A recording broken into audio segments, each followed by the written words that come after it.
देश के सबसे बड़ी आबादी के राज्य के वर्ष 2025-26 के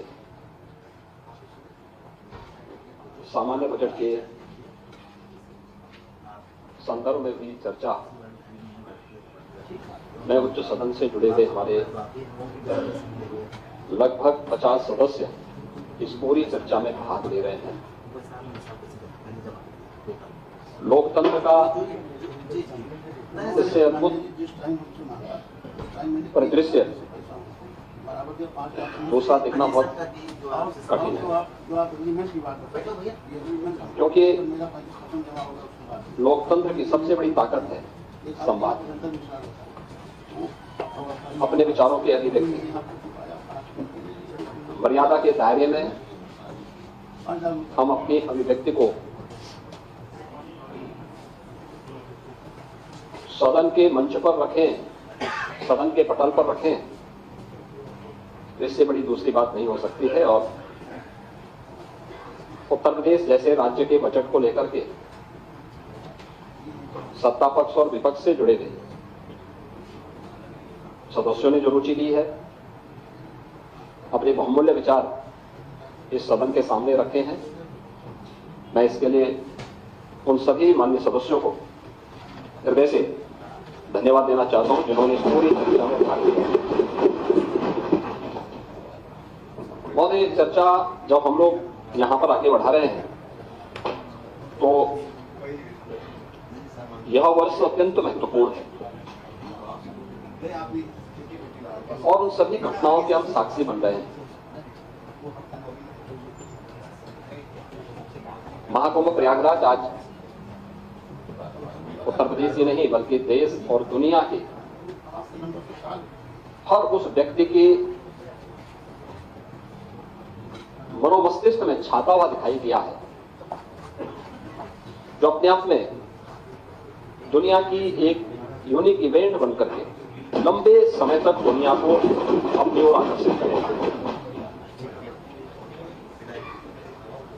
अपने मुद्दे हो सकते हैं, लोगों की अपनी भावनाएं भी हो सकती हैं और उसको हम किसी पर जबरन थोप भी नहीं सकते और ये हमारी प्रवृत्ति भी नहीं, क्योंकि जब महाकुंभ का आयोजन हो रहा था उस समय भी हम लोग इस बात का अनुभव कर रहे थे कि बहुत सारे ऐसे मान्य सदस्य थे या ऐसी पार्टियां थी, ऐसे संगठन थे जो तमाम प्रकार के अनर्गल बदलाव इस दौरान कर रहे थे। लेकिन उन सब से इतर रह करके हम लोग इन सभी घटनाओं के मौन साक्षी बन करके अपनी जिम्मेदारियों का निर्वहन कर रहे थे। महाकुंभ का महत्व क्या है, इसके आध्यात्मिक पहलू को लेकर, इसके सामाजिक पहलू को लेकर, राष्ट्रीय एकात्मता के पहलू को लेकर, इसके आर्थिक पहलू को लेकर के अनेक विचारकों ने, विशेषज्ञों ने अपनी राय रखी और स्वाभाविक रूप से कुंभ के बारे में चर्चा वही कर सकता है जो महाकुंभ का दर्शन किया हो और महाकुंभ की नगरी में जाकर के जिसने साक्षात इस सांस्कृतिक और आध्यात्मिक आयोजन में सहभागी बनकर के इस पूरे आयोजन में जो सहभागी बना होगा, महाकुंभ के बारे में, उसकी विवेचना के बारे में, उसके अलग अलग पक्ष के बारे में वही चर्चा कर पाएगा। भगवान श्री कृष्ण ने भी श्रीमद् भगवत गीता में इस बात का उल्लेख किया, ये यथा माम प्रवदन्ते तास तथैव भजाम्यहम्, यानी मुझे जो जिस रूप में स्मरण करता है मैं उसी रूप में उसको दिखाई देता हूं और मुझे लगता है कि जिसकी जैसी दृष्टि थी उसको वैसे ही सृष्टि प्रयागराज में देखने को मिली। पहला आयोजन है जिसको दुनिया की मीडिया ने सराहा है और दुनिया की मीडिया की चर्चा मैंने कल भी की थी। मैं उसको बहुत लंबा नहीं खींचना चाहूंगा, लेकिन फिर भी चाहे वह the wall street journal America का हो, बीबीसी लंदन हो, एक्सप्रेस ट्रिब्यून हो, द न्यूयॉर्क टाइम्स हो, राइटर्स हो, द गार्डियन हो, CNN हो, इन सब ने इस महा आयोजन की तारीफ की इस महाआयोजन की तारीफ की। और यूनेस्को के निदेशक टिम कर्टिस ने भी महाकुंभ के बारे में कहा कि 2019 के कुंभ को यूनेस्को ने मानवता की अमूर्त सांस्कृतिक धरोहर के रूप में मान्यता दी।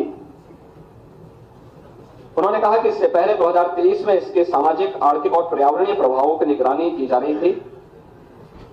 कुंभ मेला प्राकृतिक और सांस्कृतिक धरोहर के रूप में विश्व को एक नई दृष्टि प्रदान कर रहा है और वे स्वयं भी महाकुंभ के हिस्सेदार बने थे, उसमें भागीदार थे। महोदय, आज का एक बहुत महत्वपूर्ण आर्टिकल है, मैं उसकी ओर भी सदन का ध्यान आकर्षित करना चाहूंगा।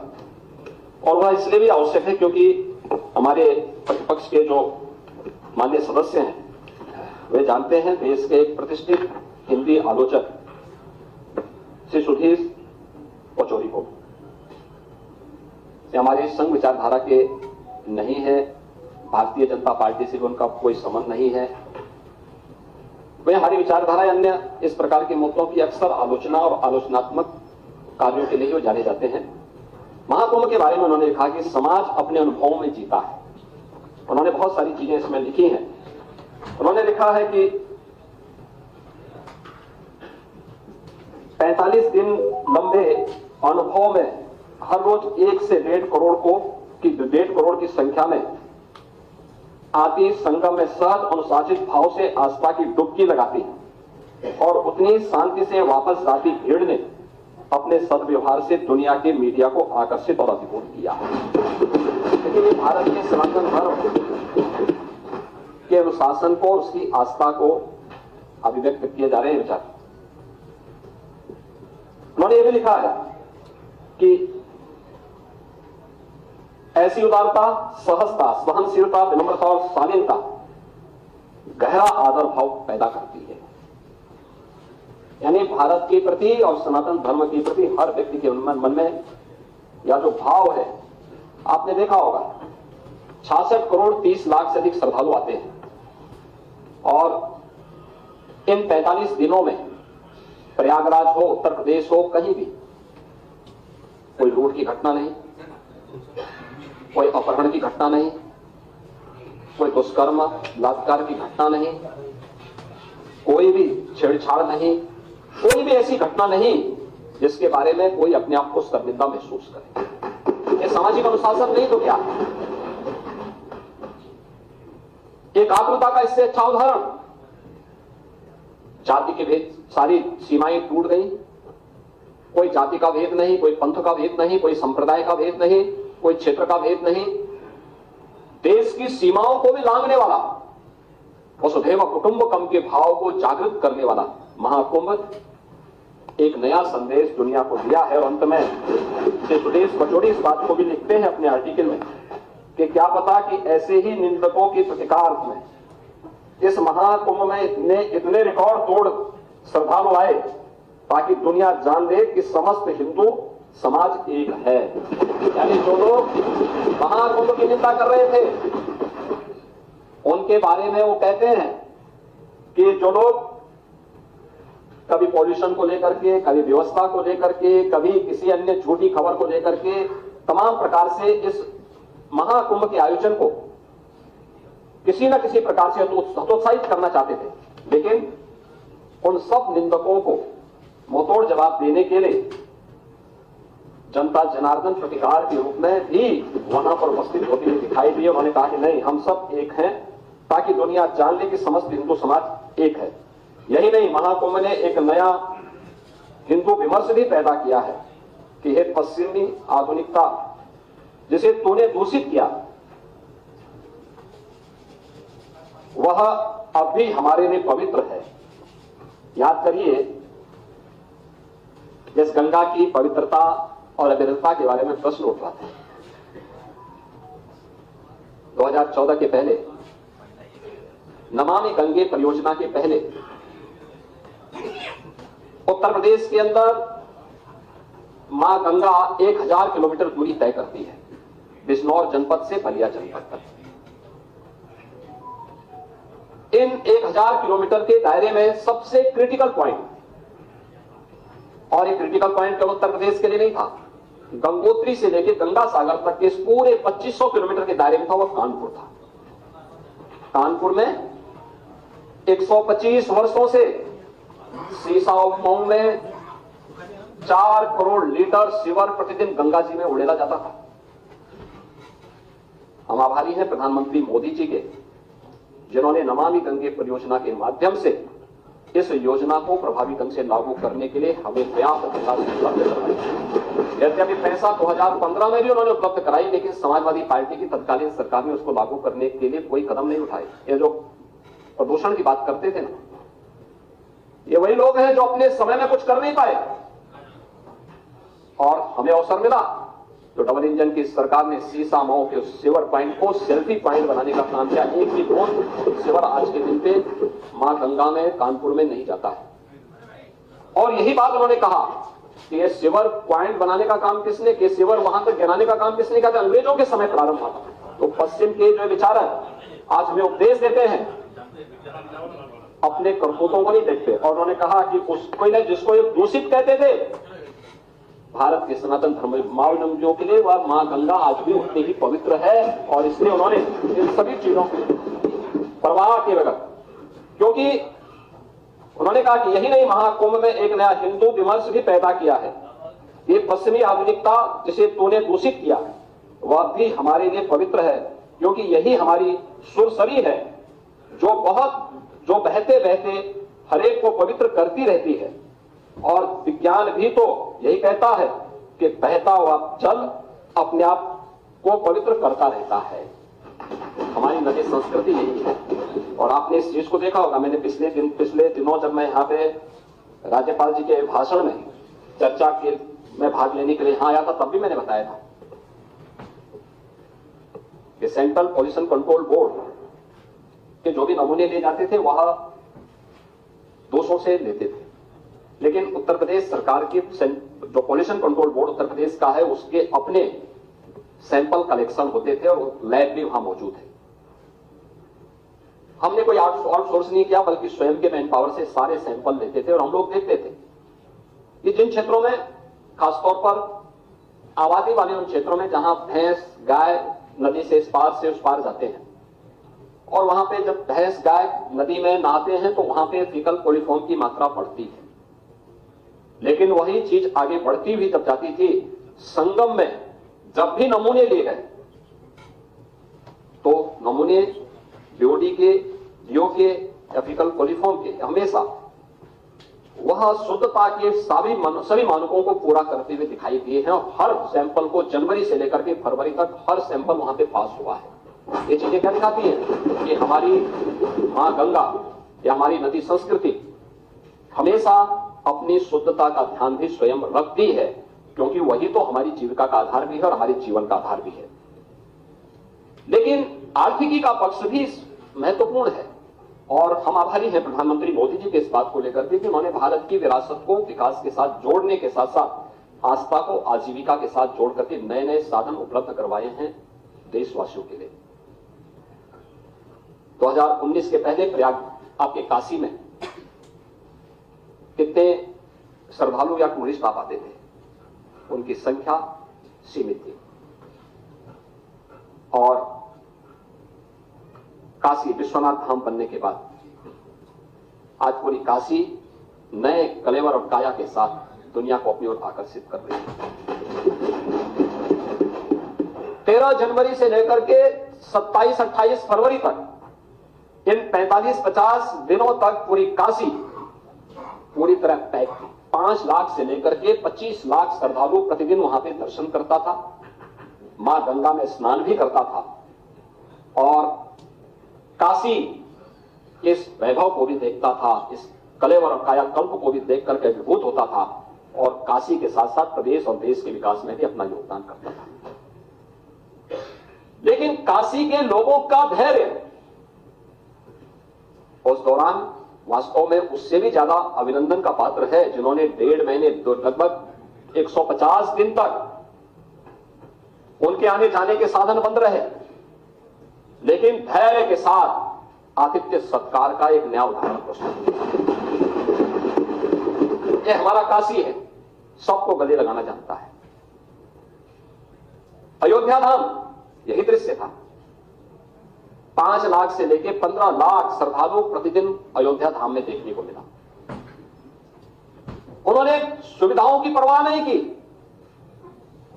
और वहां के नागरिकों ने भी, वहां के संतों ने भी अपनी सुविधा की परवाह नहीं की। श्रद्धालुओं को सुविधा मिलनी चाहिए, उनके आतिथ्य सत्कार के लिए वे हर समय खड़े रहते थे। मैं इस अवसर पर प्रयागराज के साथ साथ अयोध्या धाम और काशी धाम से जुड़े हुए अपने सभी वहां के नागरिकों का भी हृदय से अभिनंदन करता हूं और उनके प्रति धन्यवाद देता हूं, जिन्होंने धैर्य के साथ इस आयोजन को अपना आयोजन बनाया। और हमने देखा कि जिस भी जगह से श्रद्धालु जन गए, पर्यटक गए, उस जनपद के लोगों ने भी आतिथ्य सत्कार के नए उदाहरण प्रस्तुत किए। क्या चित्रकूट हो या प्रतापगढ़, जौनपुर हो, भदोई हो, मिर्जापुर हो, कौशाम्बी हो, फतेहपुर हो, या जिस भी मार्ग से गए, हर एक जगह लोगों ने अभिभूत करने वाला स्वागत किया। मुझे याद है 28 जनवरी को सायकाल 5 बजे से लेकर के 29 जनवरी को हम लोगों ने प्रयागराज में भीड़ के वॉल्यूम को देखते हुए लगभग 2 लाख वाहन अगल बगल के जनपदों में रोके थे और उस जनपद में ही उन श्रद्धालुओं के लिए भोजन की, रहने की व्यवस्था की थी, वहां के नागरिकों ने की थी, प्रशासन उसमें सहयोग नहीं करता, लोग कर रहे थे। आतिथ्य सत्कार का इससे बड़ा उदाहरण और क्या हो सकता है? और कहीं कोई घटना नहीं घटी थी। हाँ, पूरी दुनिया आई थी, 100 से अधिक देशों के लोग इस अवसर पर आए। और आर्थिकी के बारे में, इसकी आस्था आजीविका का आधार बनता है। आप पीडीए की बात करते हैं, मैं तो एक नाविक की चर्चा कर रहा हूं, मैंने कल भी सदन में की थी। एक नाविक परिवार जिनके पास 130 नौकाओं का बेड़ा है, उन्होंने 13 जनवरी से लेकर के 26 फरवरी के बीच में 30 करोड़ रुपए कमाए हैं एक परिवार। आप मुझे बताइए, क्या कितना पैसा कभी कोई कमा सकता था? अभिभूत करने वाला। प्रतिदिन का अगर आप एवरेज देखें तो 50,000 रुपए से लेकर 55,000 रुपए का उनका एवरेज था पर डे की एक नाव से कमाई का। तो मुझे पहले इसमें विश्वास नहीं हो रहा था। मैं प्रयागराज एक दिन गया था, स्वयं भी मैंने इस चीज को कहा कि भाई कैसे हो रहा है, क्योंकि हम लोगों ने तो, मैं, हमारे साथ दोनों डिप्टी सीएम भी, हमारे मंत्रिमंडल के तमाम सहयोगी भी उन नाविकों का सम्मान भी किए थे, क्योंकि हमारे लिए सम्मान करने का अवसर इसलिए भी था क्योंकि भगवान राम के मित्र निषाद राज की परंपरा को आज भी वे उसी श्रद्धा भाव के साथ निर्वहन कर रहे हैं। तो हम लोग कैसे इनके साथ सहभागी बन सकते हैं? तो मैंने महाकुंभ के दौरान इस बात को देखा। एक नाविक मुझे मिला, पहले मुझे एक परिवार मिला जो बाहर से आए थे, उन्होंने मुझसे मिलने की इच्छा व्यक्त की थी। मैंने कहा मैं अब कल प्रयागराज आ रहा हूं, अगर आप वहां रुक सकते हैं तो मुलाकात कर लेंगे। मैं मुलाकात किया। मुलाकात करने के बाद मैंने उनसे पूछा, मैंने कहा कितने लोग? उन्होंने कहा 10 हमारे ग्रुप थे और हमें तो नाव वालों ने संगम में ले जाकर के स्नान करवा दिया था। तो मैंने कहा नाव वाले ले जा रहे थे तो आप लोग हर ग्रुप को ले जाने में कितना पैसा लग रहा था? उन्होंने कहा साहब देखिए, वे हम लोगों से हर ग्रुप से 2-2 हजार रुपया लेते थे और हमें नहा करके स्नान करा के आते थे। और आप सोचिए कि मैंने कहा कितने का? 2 घंटे के अंदर हम लोगों ने अपना स्नान पूरा कर लिया था, तो 20,000 रुपए तो यही हो गए उन लोगों से। अब 2 घंटे में 20,000 रुपए जो कमा रहा है, सुबह 4 बजे से ही उनके द्वारा स्नान का कार्यक्रम प्रारंभ होता है, तो सायकाल तक 50,000 रुपए कमाना उनके लिए कोई कठिन काम नहीं था। तो मैं इसीलिए कह रहा हूं कि यह कौन तबका ऐसा नहीं था जिसने न कमाया हो, और उसका बृहद आर्थिकी पक्ष है जिसको लेकर के आर्थिक विशेषज्ञ अपने अनुमान लगा रहे हैं। हमारा अनुमान है कि उत्तर प्रदेश की अर्थव्यवस्था में 3.5 लाख करोड़ रुपए से अधिक का ये विरासत को विकास के साथ जोड़ने का परिणाम है। और यह विजन दिया है प्रधानमंत्री मोदी जी ने, देश को दिया है। ये केवल उत्तर प्रदेश जो कि उसकी आत्मा है, उत्तर प्रदेश में सभी स्थल है, इन क्षेत्रों से तो ही रहा है, लेकिन दुनिया, पूरा देश इससे अभिभूत है। दुनिया ने इस महा चमत्कार को देखा है जो महाकुंभ ने दुनिया को दिया है। लेकिन मैं समाजवादी पार्टी से जुड़े हुए मित्रों से कहना चाहता हूं, भारत की विरासत पर आप गौरव की अनुभूति नहीं करते? कम से कम जिनके नाम पे आप राजनीति करते हैं उनके विचारों को ही मान लेते। डॉक्टर राम मनोहर लोहिया ने इस बात को कहा था कि भारत की एकात्मता के 3 आधार हैं, श्री राम, श्री कृष्ण और शिव शंकर, भगवान शिव। जब तक भारत की जनता इन 3 देव महापुरुषों का के प्रति श्रद्धा का भाव रखेगी, तब तक भारत को भारत बने रहने से कोई रोक नहीं सकता। दुनिया की ताकत भारत का भाग बनना चाहिए। डॉक्टर राम मनोहर लोहिया प्रखर समाजवादी थे। वे हमारी विचारधारा से जुड़े हुए नहीं थे, हां कांग्रेस के विरोधी थे, अपने मुद्दों पर लड़ते थे। आज समाजवादी पार्टी डॉक्टर लोहिया के विचारों से कितनी दूर भाग चुकी है। आज राम को, कृष्ण को, शिव की परंपरा को, भारत की विरासत को कोसना ये समाजवादी पार्टी का मानो जीवन का उद्देश्य हो गया।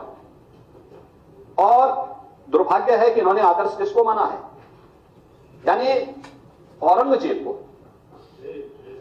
औरंगजेब को वे लोग अपना आदर्श मान रहे हैं। औरंगजेब का पिता शाहजहां अपनी जीवनी में लिखता है, अपनी आत्मकथा में लिखता है कि खुदा करे कि ऐसा कमबख्त किसी को पैदा न हो। उसने आगरा के किले में अपने बाप को कैद करके रखा, एक एक बूंद पानी के लिए तरसाया। और अगर इनको औरंगजेब पर गौरव की अनुभूति होती है तो ये लोग कम से कम पटना की खुदाबंद लाइब्रेरी में जाकर के एक बार शाहजहां की ही जीवनी को पढ़ लें, देख लें, उसकी पीड़ा को देखें।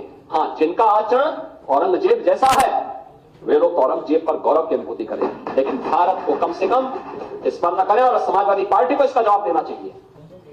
भारत की आस्था पर प्रहार करने वाला दुर्दांत, धर्मांत, क्रूर शासक, उसको समाजवादी पार्टी आदर्श मानती है।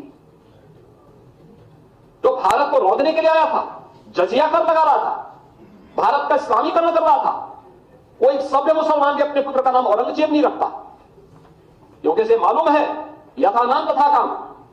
अगर ऐसा नाम रखेंगे तो फिर एक एक बूंद पानी के लिए तरसना पड़ेगा। और शाहजहां ने भी अपनी जीवनी में लिखा है, उन्होंने कहा है कि औरंगजेब को कोसते हुए उसने लिखा कि तुमसे अच्छा तो ये हिंदू है जो जीते जी तो अपने बुजुर्ग मां बाप की सेवा करता है, मरने के बाद श्राद्ध तर्पण के माध्यम से वर्ष में एक बार उन्हें जल देता है। तुम तो मुझे एक एक बूंद पानी के लिए तरसा दी हो। अब समाजवादी पार्टी यह तय करे कि पटना की खुदाबंद ये समाजवादी पार्टी का नेता, आपका विधायक घोषणा करो ना, उस कमबख्त को निकालो पार्टी से और उसको एक बार यूपी भेज दीजिए, बाकी उपचार हम अपने आप करवा लेंगे। जो व्यक्ति छत्रपति शिवाजी महाराज की परंपरा पर गौरव की अनुभूति करने की बजाय लज्जा महसूस कर रहा हो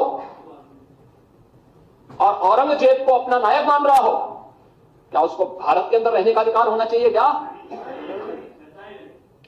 और समाजवादी पार्टी को इसका जवाब देना चाहिए। एक तरफ आप कुंभ को कोसते रहे और दूसरी तरफ औरंगजेब जैसे दुष्ट और क्रूर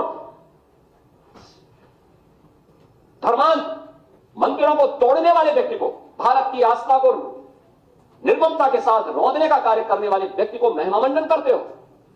आखिर कौन सी नस ऐसी आपकी दबी हुई है कि आप लोग अपने उस व्यक्ति पर, उस विधायक पर नियंत्रण नहीं कर पा रहे हैं? और इसीलिए मैं कहना चाहता हूं कि खंडन क्यों नहीं समाजवादी पार्टी है, समाजवादी पार्टी खंडन करे इसका, समाजवादी पार्टी को इसका खंडन करना चाहिए, समाजवादी पार्टी को इसका खंडन करना चाहिए और समाजवादी पार्टी को इसको बाहर निकाल देना चाहिए बाहर, या यहां बुलवाइए सम्मेलन में। उत्तर प्रदेश को ऐसे लोगों का उपचार करने में बहुत देरी नहीं करता है। महोदय, यह वर्ष और भी महत्वपूर्ण है। बाबा साहब भीमराव अंबेडकर ने जिस संविधान के शिल्पी बनकर के भारत को एक संविधान दिया, भारत के संविधान को अंगीकार करने का यह अमृत वर्ष भी, अमृत महोत्सव वर्ष भी है। और मैं एक बार और फिर कहूंगा कि समाजवादी पार्टी ने कभी भी एक बार नहीं, 3-3, 4-4 बार इन्हें शासन करने का अवसर मिला बाबा साहब भीमराव अंबेडकर के नाम पे एक भी संस्था खड़ी नहीं की, बल्कि उनके नाम पर बनी हुई संस्थाओं को नाम हटाने का काम किया। ये लोग संविधान की बात करते हैं, यानी उन्होंने केवल कन्नौज का ही नहीं, सामाजिक न्याय के तमाम पुरोधाओं का नाम मिटाने का काम किया। संविधान की वो प्रतिलेखित बोलते हैं, ये पीटीए की बात करते हैं। किस पीटीए की बात कर रहे हैं आप? बाबा साहब भीमराव अंबेडकर के नाम पे कोई संस्था समाजवादी पार्टी ने खड़ी की हो? हम तो कह सकते हैं बीजेपी ने प्रधानमंत्री मोदी जी के नेतृत्व में पंचतीर्थ का निर्माण करा। लखनऊ में डबल इंजन की भाजपा की सरकार बाबा साहब भीमराव अंबेडकर का अंतर्राष्ट्रीय स्मारक और सांस्कृतिक केंद्र का निर्माण कर रही है। हम दलित बच्चों को वहां से स्कॉलरशिप की सुविधा भी देने जा रहे हैं। अंबेडकर महासभा अभियान को लेकर के आगे बढ़ रही है। सामाजिक न्याय के महापुरुषों के बारे में सावित्रीबाई फुले के नाम पर लखनऊ के बाबा साहब भीमराव अंबेडकर विश्वविद्यालय में हमारी सरकार ने छात्रावास बनाया, जिससे दलित बच्चे पढ़ सके। हमारी सरकार ने कन्नौज के मेडिकल कॉलेज का नामकरण बाबा साहब भीमराव अंबेडकर का जो नामकरण आप लोगों ने हटाया था, हम लोगों ने फिर से बाबा साहब भीमराव अंबेडकर के नाम से। और इस बार के बजट में भी हम लोगों ने सामाजिक न्याय से जुड़े हुए इन सभी पुरोधाओं का सम्मान किया। आपकी पीड़ा को हम समझ सकते हैं। आप लोग एक परिवार से बाहर निकल ही नहीं सकते। हम लोगों ने अभी तक प्रधानमंत्री जी प्रयागराज आए थे, उन्होंने उद्घाटन किए थे जब 13 दिसंबर को प्रयागराज की योजनाओं का। निषाद राज के नाम पे श्रृंगवेरपुर में कॉरिडोर के निर्माण का काम किया, उसका भी लोकार्पण किया। हजारों वर्षों की विरासत। आप पीडीए की बात करते हैं, क्या निषाद पीडीए का पार्ट नहीं था? ये कॉरिडोर क्यों नहीं बन पाया? आप लोग तो उसमें कब्जा करवा रहे हैं। श्रावस्ती में और बहराइच में महाराज सोहेलदेव के नाम पर विजय स्मारक ये लोग नहीं बनने देते थे, हमारी सरकार ने बना करके तैयार किया। हमारी सरकार ने बनाया है, भव्य स्मारक बनकर के तैयार हो चुका है। वाराणसी में संत रविदास जी, मन चंगा तो कटौती में गंगा। आप सोचिए, चीर गोवर्धन जो उनकी पावन जन्मभूमि है, उस पावन जन्मभूमि में कॉरिडोर का निर्माण हो, संत रविदास जी की भव्य प्रतिमा लगे। समाजवादी पार्टी ने हमेशा उसमें ब्रेकर खड़े किए, नहीं बनने दिया। और हमारी सरकार है डबल इंजन की सरकार, प्रधानमंत्री मोदी जी के नेतृत्व में कितना भव्य स्वरूप चीर गोवर्धन। महर्षि वाल्मीकि का लालापुर, उनकी पावन साधना स्थली, दुनिया का सर्वश्रेष्ठ महाकाव्य देने वाले महर्षि वाल्मीकि जैसे त्रिकालदर्शी ऋषि, वहां का सुंदरीकरण का काम में बाधा समाजवादी पार्टी। राजापुर का विकास छंद तुलसीदास जी ने, जिन्होंने आधुनिक रामायण के रूप में रामचरितमानस दिया, घर घर में जिसका गायन होता है, कोई भी मांगलिक कार्यक्रम होता है, इसके नगर नहीं हो सकता। आप लोगों ने राजापुर का विकास नहीं होने दिया। आपने गरीबों के मकान नहीं बनने दिए। समाजवादी पार्टी की सरकार थी, पहले 2.5 वर्ष में जीरो प्रोग्रेस। शौचालय उनके घरों में नहीं बनने दिया, जीरो प्रोग्रेस। आखिर मकान 56 लाख मकान बने। बैठिए बैठिए लाल बिहारी आप देते हैं, लाल बिहारी जी ये अच्छी परंपरा नहीं है। लाल बिहारी जी ये अच्छी परंपरा नहीं है। ये टोका टोकी की बात अच्छी नहीं है। लाल ये आपने लाल बिहारी जी, आपने जो पैसा दिया वो केवल समाजवादी पार्टी के कैडर को दिया था, अपने कार्यकर्ता को दिया था, किसी दलित को नहीं दिया था, किसी वंचित को नहीं दिया था, किसी गरीब को नहीं दिया था, किसी किसान को नहीं दिया था। हमें करो ना, हम तो कर ही देंगे, हमारा श्वेत पत्र तैयार है। लेकिन हम जानते हैं कि आपके कारनामे ऐसे हैं, आपके कारनामे ऐसे हैं कि आप लोगों को आना ही नहीं है, तो काहे आप लोगों को हाईलाइट करें। बैठिए बैठिए डॉक्टर। अरे राजापुर की बात मत करिए, मैं कह रहा हूँ पर्यटन विकास के विषय में आप बैठिए डॉक्टर। अभी हम विकास की चर्चा करने जा रहे हैं महोदय। ये कभी भी नहीं चाहते, और यह वर्ष जब हम लोग भारत के संविधान को स्वीकार कर लागू करने का अमृत महोत्सव वर्ष मना रहे, 75 वर्ष पूरे होने के उपलक्ष्य में इस आयोजन को कर रहे हैं, तो बाबा साहब भीमराव अंबेडकर के प्रति कृतज्ञता ज्ञापित करने का वर्ष भी है, और प्रधानमंत्री मोदी जी के प्रति आभार व्यक्त करने का, जिन्होंने 26 नवंबर की तिथि को संविधान दिवस के रूप में देशवासियों को दिया। हर वर्ष आयोजन हो रहे हैं, और इसीलिए इस आयोजन के प्रति सरकार की प्रतिबद्धता, सरकार ने तय किया है कि अनुसूचित जाति जनजाति के छात्रों के लिए जो भी छात्रावास बनेंगे बाबा साहब भीमराव अंबेडकर के नाम पर ही हर जनपद में हम बनाने का काम करेंगे। हमारी सरकार ने तय किया है, इस बजट में हम इसका उल्लेख करेंगे अभी आने वाले पुष्प में। इसमें सरकार यह वर्ष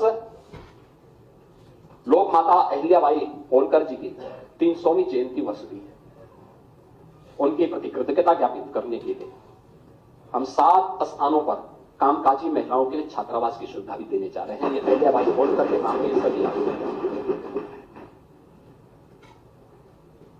पहली बार उत्तर प्रदेश के अंदर यह वर्ष लौह पुरुष सरदार वल्लभ भाई पटेल जी की 150वीं जयंती वर्ष भी, उनके प्रति कृतज्ञता ज्ञापित करने के लिए हर जनपद में 100 एकड़ क्षेत्रफल में हम लोग एक एम्प्लॉयमेंट जोन बनाने की कार्रवाई को आगे बढ़ाएंगे।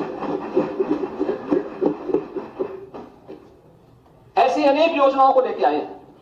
भगवान बिरसा मुंडा की 150वीं जयंती है। भगवान बिरसा मुंडा महान स्वतंत्रता संग्राम सेनानी भी थे। जनजातीय समाज को एक नई दिशा दी थी उन्होंने।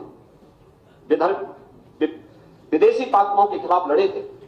उनके प्रति कृतज्ञता ज्ञापित करने के लिए हम लोगों ने उनके नाम पर इमलिया कोडर बलरामपुर में पहले से ही एक म्यूजियम बनाया है, जनजातीय म्यूजियम।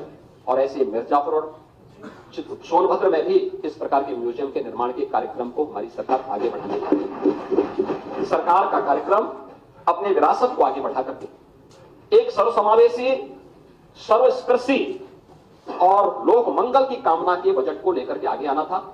और सरकार ने इन सभी महापुरुषों के प्रति कृतज्ञता ज्ञापित करते हुए अटल जी की स्मृति को, यह वर्ष अटल जी की जन्म शताब्दी वर्ष भी है, हमने शहरी हर नगर निकाय में एक डिजिटल लाइब्रेरी बनाई है जो सदैव अटल जी को समर्पित है। उसको बनाने के कार्यक्रम को हमने जोड़ा, बजट में इसके लिए प्रावधान किया पैसे के। महोदय, यह हमारा सौभाग्य है कि हमारी सरकार ने 9वां बजट प्रस्तुत किया है। 9 बजट में हर बजट की अपनी एक थीम थी। और थीम, पहला बजट अन्नदाता किसान को समर्पित था। जब 2017 में हम लोग आए थे, किसान की कर्ज माफी से लेकर अनेक योजनाएं उनके लिए घोषित की थी। और आज मैं कह सकता हूं, जब मैं कुछ आंकड़े दूंगा तो आप देखेंगे कि कितना गुना अधिक पैसा किसान को आज प्राप्त हो रहा है। हमने दूसरा बजट प्रस्तुत किया था। याद रखना, 17 के पहले प्रदेश का अन्नदाता किसान आत्महत्या करता था।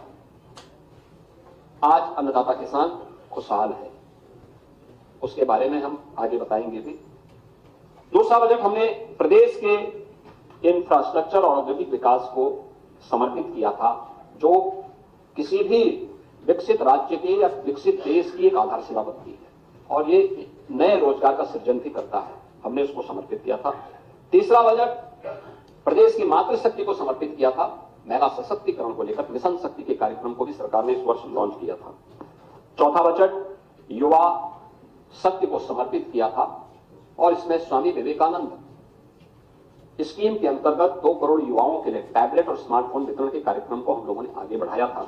और प्रदेश में अनेक रोजगार के अवसर सृजित करने के नए नए कार्यक्रम को हमने आगे बढ़ाया था। 21-22 का बजट स्वावलंबन से सशक्तिकरण के थीम पर, 22-23 का अंत्योदय से आत्मनिर्भरता के लेकर के, 23-24 का त्वरित समावेशी और समग्र विकास को समर्पित था। 24-25 का अयोध्या में प्रभु श्री रामलला के प्रकटीकरण, 500 वर्षों के बाद पुनः रामलला का विराजमान होना, राम राज्य की अवधारणा को लेकर के कि लोक मंगल की कामना के साथ यह बजट हमने प्रस्तुत किया था। और 25-26 का बजट सर्वे संतु निरामया, इस भाव के साथ वंचित को वरीयता, इस भाव के साथ यह बजट प्रस्तुत किया गया। और महोदय, मुझे बताते हुए प्रसन्नता है कि वंचित को वरीयता, आपने देखा होगा कि सरकार ने जो कदम बढ़ाए, केंद्र में 10 वर्ष में 25 करोड़ लोग गरीबी रेखा से उभरे और प्रदेश में पिछले 8 वर्ष में किए गए प्रयास से 6 करोड़ लोगों को गरीबी रेखा से ऊपर उठने में मदद मिली। बजट में हम लोगों ने अंत्योदय से एक उन्नत अर्थव्यवस्था के रूप में, ईज ऑफ लिविंग से ईज ऑफ डूइंग बिजनेस तक, कृषि से लेकर के गरीब कल्याण तक, आस्था से आजीविका तक, शिक्षा से स्वावलंबन तक, संस्कृति से समृद्धि तक, और महिला सशक्तिकरण के संकल्प को हम लोगों ने सम्मिलित करते हुए एक विकसित उत्तर प्रदेश की आधारशिला इसके माध्यम से हम लोग रखेंगे। यह हम लोगों ने इस बजट में इस थीम के साथ काम करना प्रारंभ किया है और इस आधार पर लगभग इस बार का जो हमारा बजट है, जो यहाँ पे माननीय सदस्यों ने अपने भाषण में यहाँ पे कहा होगा कि 8,08,736 करोड़ रुपए का यह बजट हम लोगों ने उत्तर प्रदेश की जनता जनार्दन को समर्पित किया है।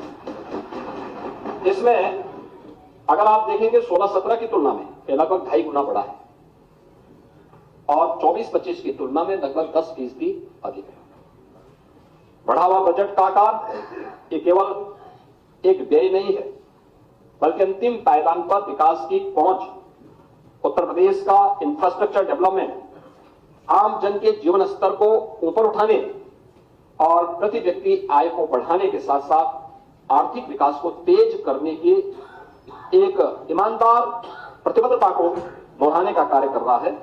और सरकार ने उन्हीं भावों के साथ इस बजट को प्रस्तुत किया है, जिसमें बहुत सारी चीजें हम लोगों ने इसके माध्यम से दी है। जिसमें सबसे महत्वपूर्ण बात है कि 2,25,000 करोड़ रुपए से अधिक की राशि केवल कैपिटल एक्सपेंडिचर के लिए, यानी कैपिटल एक्सपेंडिचर का मतलब बुनियादी ढांचागत विकास के लिए, ये विकास की गति को तीव्र करता है, अर्थव्यवस्था को सुदृढ़ करता है और रोजगार के अनेक अवसर का सृजन करता है।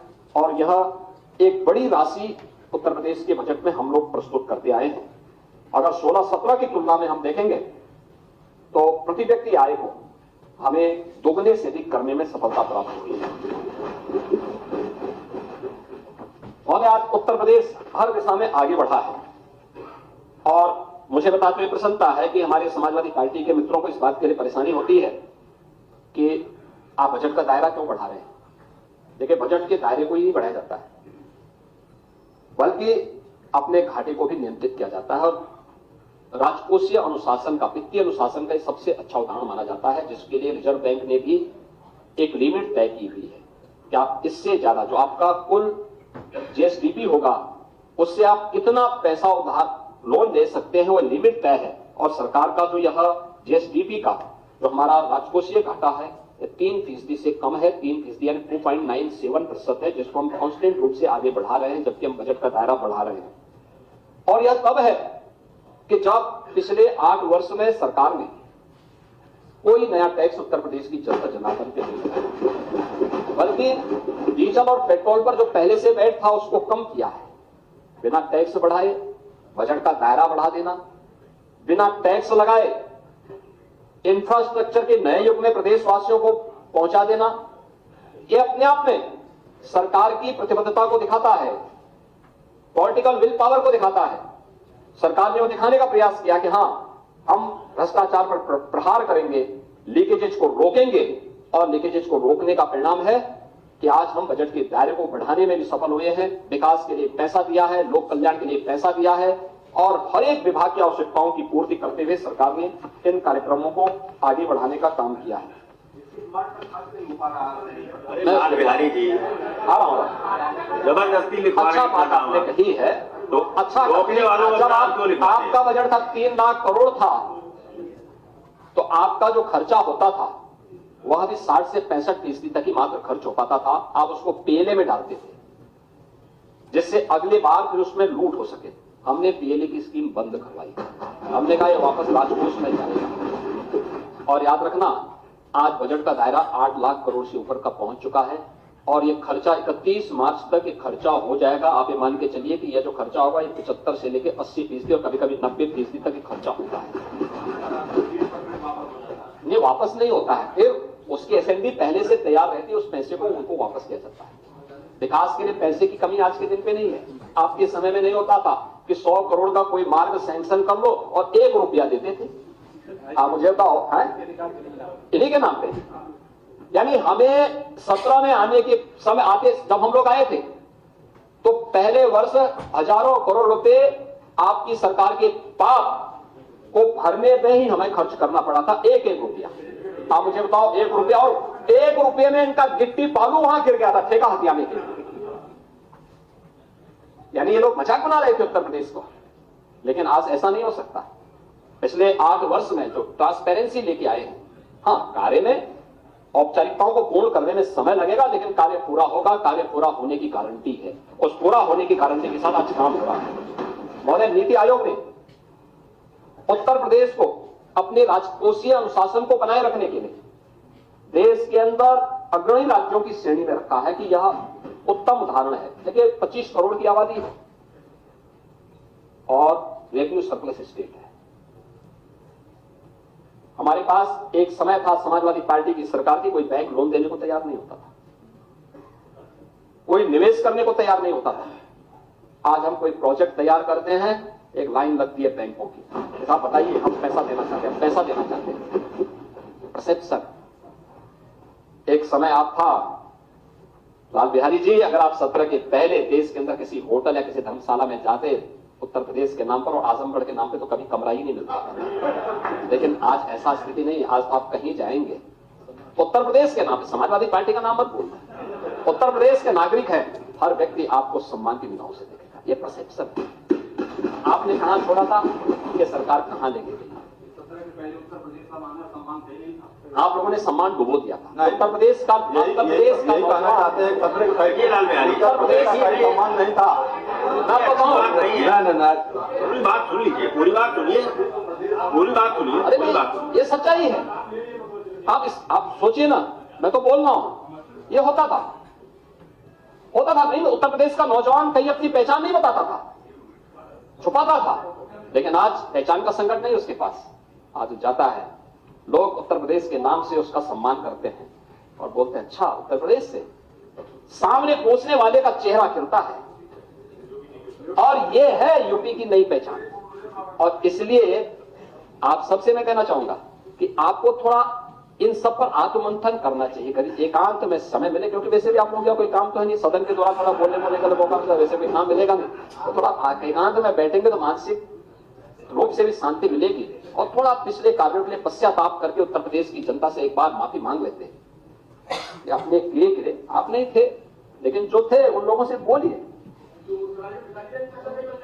और वे लोग बोले इस चीज को, तो कम से कम लोगों को ये चीज लगेगा कि वास्तव में गलती का एक पश्चाताप कर रहे हैं।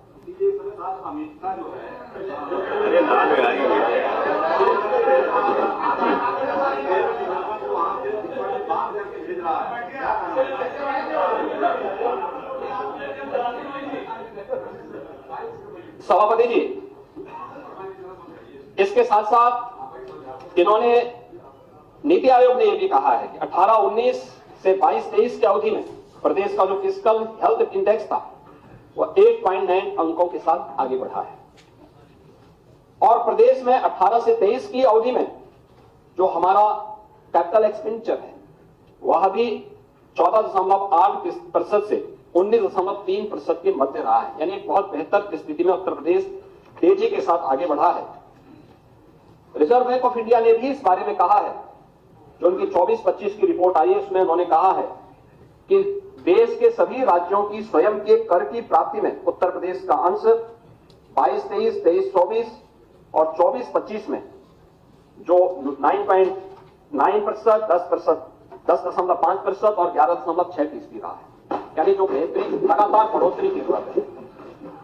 उन्होंने यह भी कहा है कि उक्त वर्षों में सभी राज्यों में राजस्व प्राप्ति के सापेक्ष ब्याज पर व्यय, यानी जो सरकारों ने कर्ज लिया होता है उस कर्ज पर सरकार जो व्यय कर रही है वह अन्य राज्यों में है 12.6%, 12.3% और 12.1%, जबकि यूपी का है 10.3%, 9.4%, 8.9%। यानी लगातार नीचे जा रहे हैं, क्योंकि हम कर्जा कम ले रहे हैं, हमारे पास रेवेन्यू है, हम अपने पैसे का उपयोग बेहतर तरीके से यूपी के विकास के लिए करते हैं।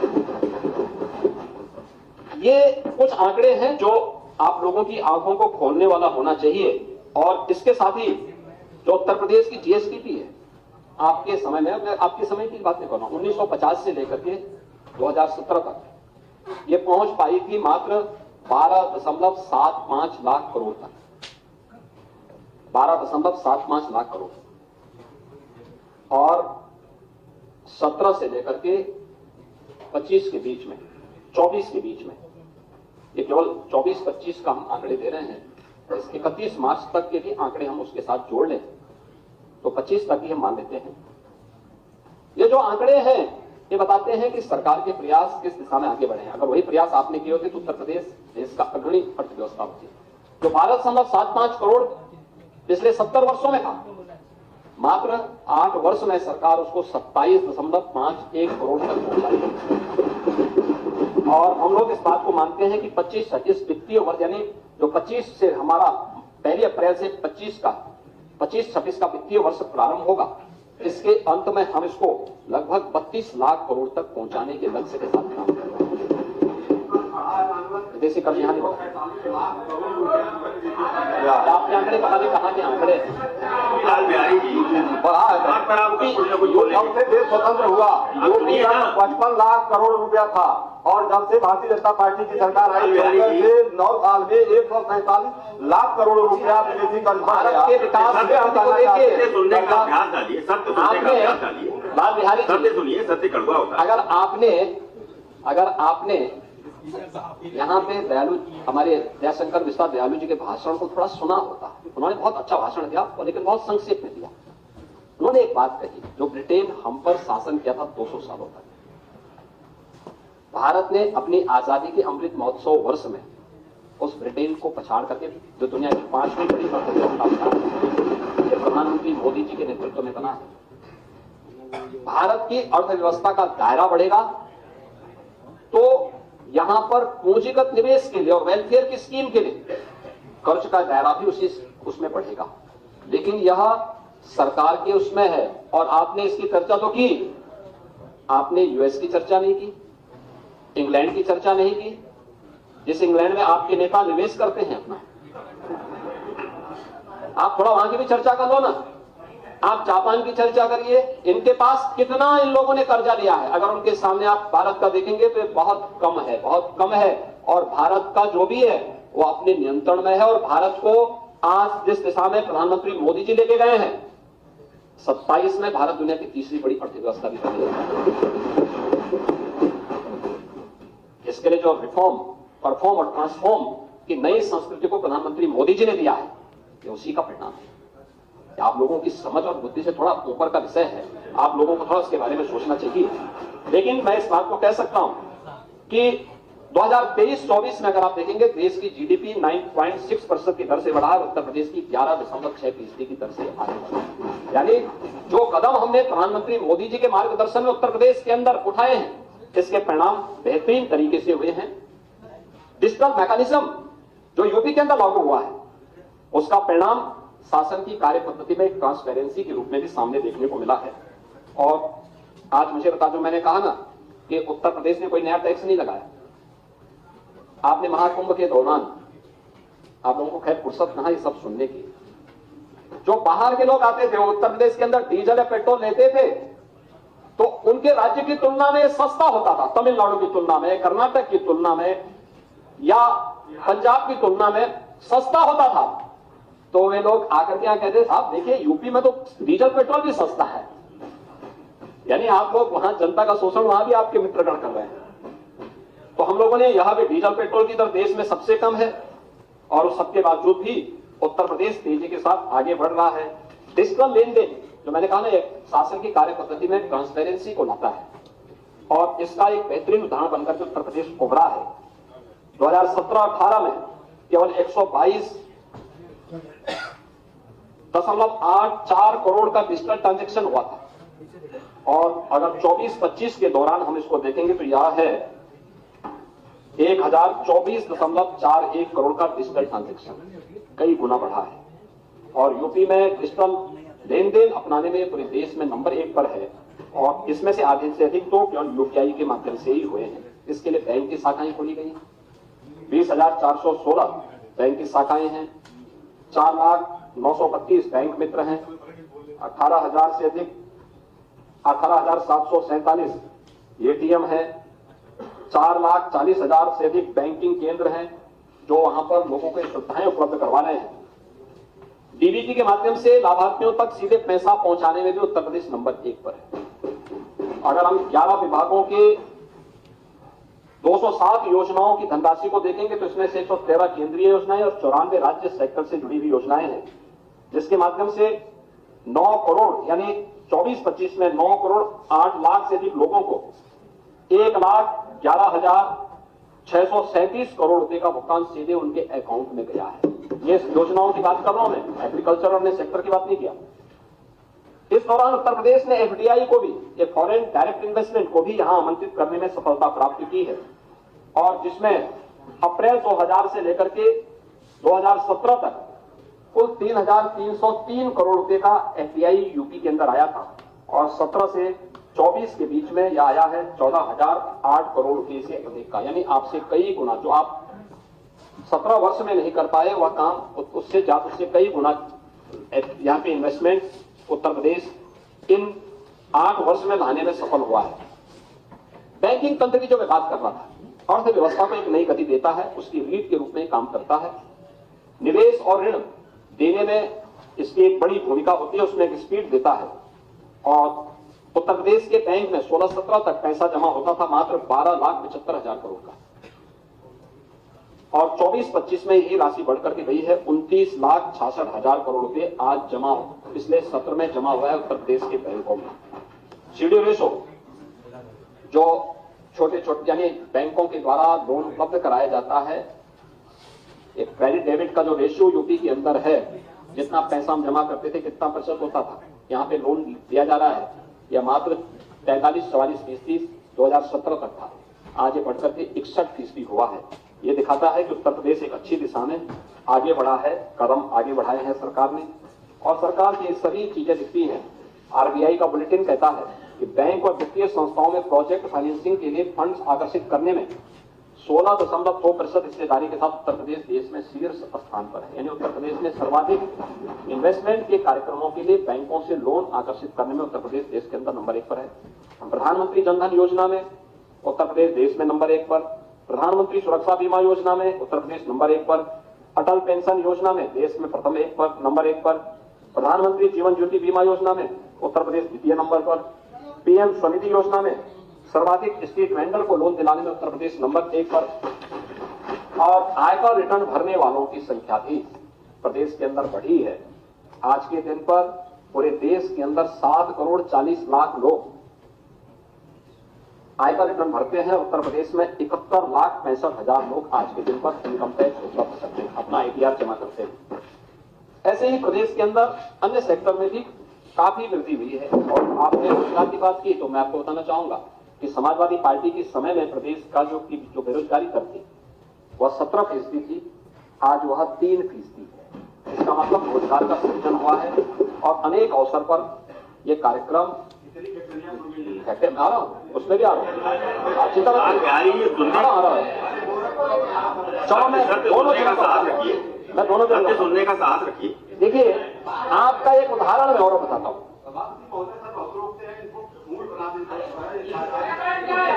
ये फुली है, वह कुर्सी फुल ही है, फूल नहीं। बैठिए लाल बिहारी। फूल नहीं, फूल भाई सब फूल तो गुलदस्ता में खड़ा होता है। यह शब्द कार्यकारी लाल बिहारी बैठिए, बैठिए लाल बिहारी। आप लाल बिहारी जी, नहीं, आप लाल बिहारी जी, आप जो है लगता है कि अभी भी अपने तदर्थ पद से उभर नहीं पाए। ये विसंगति आपके साथ लगता है जीवन भर चलनी है, और आपके कारण न जाने कितने तदर्थ शिक्षकों का के साथ अन्याय हुआ है। और वित्त विहीन आप हमेशा ही आपको वित्त विहीन ही रहना है।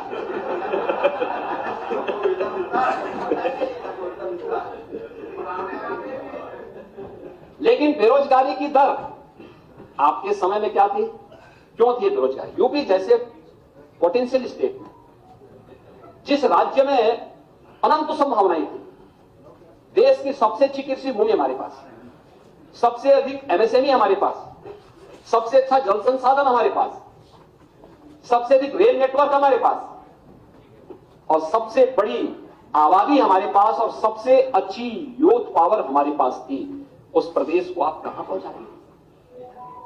कृषि आत्महत्या किसान करता था, युवा पलायन करता था, कानून व्यवस्था की बदहाल स्थिति, और बदहाल स्थिति किस कदर थी अब दूसरे तीसरे दिन दंगे होते थे, तो यहाँ पे कोई निवेश करके अपनी सुरक्षा को, अपनी पूंजी, व्यक्ति सुरक्षित है तो पूंजी कैसे सुरक्षित होती, कैसे कोई निवेश करता है? नहीं कोई आता और कोई नहीं आता था। और इसीलिए आपके समय में क्या क्या गुल खिलाए जाते थे, कारनामे देखो ना, आप लोग अपने कारनामों से परेशान है कि समाजवादी पार्टी की सरकार में बेरोजगारी भत्ते को देने के लिए 20 करोड़ रुपया, बेरोजगारी भत्ता बांटने के लिए 15 करोड़ रुपए समारोह में खर्च कर डाले। ये इनके कारनामे थे। अब आप उसकी बात कर रहे हैं। अब मैं आ रहा हूं औद्योगिक निवेश के बारे में। आप ध्यान से सुनिए। देखिए, उत्तर प्रदेश के अंदर औद्योगिक निवेश की रीढ़ बनती है कनेक्टिविटी की। उत्तर प्रदेश एक ऐसा राज्य है जिसमें जल में भी, थल में भी और नभ में भी बेहतर कनेक्टिविटी उत्तर प्रदेश में हुई है इस डबल इंजन सरकार में। उत्तर प्रदेश जाना जाता था land locked state. Land locked state का मतलब यहां से एक्सपोर्ट की संभावना कम है, यह माना जाता था। हम आभारी हैं प्रधानमंत्री मोदी जी के, जिन्होंने हल्दिया से वाराणसी के बीच में वाटरवे नंबर 1 यूपी के अंदर प्रारंभ किया है और ये चालू हो गया। आज हम लैंड लॉक्ड स्टेट से उबर चुके हैं। हमारी पूर्वी बंदरगाह के लिए बेहतर कनेक्टिविटी इसके माध्यम से प्राप्त हो चुकी है। Eastern and western trade corridor, इसका जंक्शन भी यूपी में है और यूपी के ईस्टर्न जो ट्रेड कॉरिडोर, यह सर्वाधिक यूपी के अंदर जा रहा है। 56% भाग इसका यूपी के अंदर है। ये माल यातायात को तीव्र गति से पहुंचाने में यह कॉरिडोर काम कर रहा है। ये भी डबल इंजन की भारतीय जनता पार्टी की, मोदी जी के नेतृत्व की सरकार बनाई है। वेस्टर्न ट्रेड कॉरिडोर जो मुंबई बंदरगाह की पहुंच को और आसान बनाता है, उसका भी एक बड़ा भाग यूपी से होके जाता है। ये भी मोदी जी की देन है। यूपी के अंदर एक्सप्रेसवे, देश गंगा एक्सप्रेसवे बनने के बाद यह 55% एक्सप्रेसवे देश का यूपी के पास होगा। रेलवे का सबसे बड़ा नेटवर्क यूपी के पास, सबसे अधिक मेट्रो सिटी यूपी के पास, देश की पहली रैपिड रेल यूपी के पास, 12 लेन का एक्सप्रेसवे दिल्ली मेरठ के बीच यूपी के पास।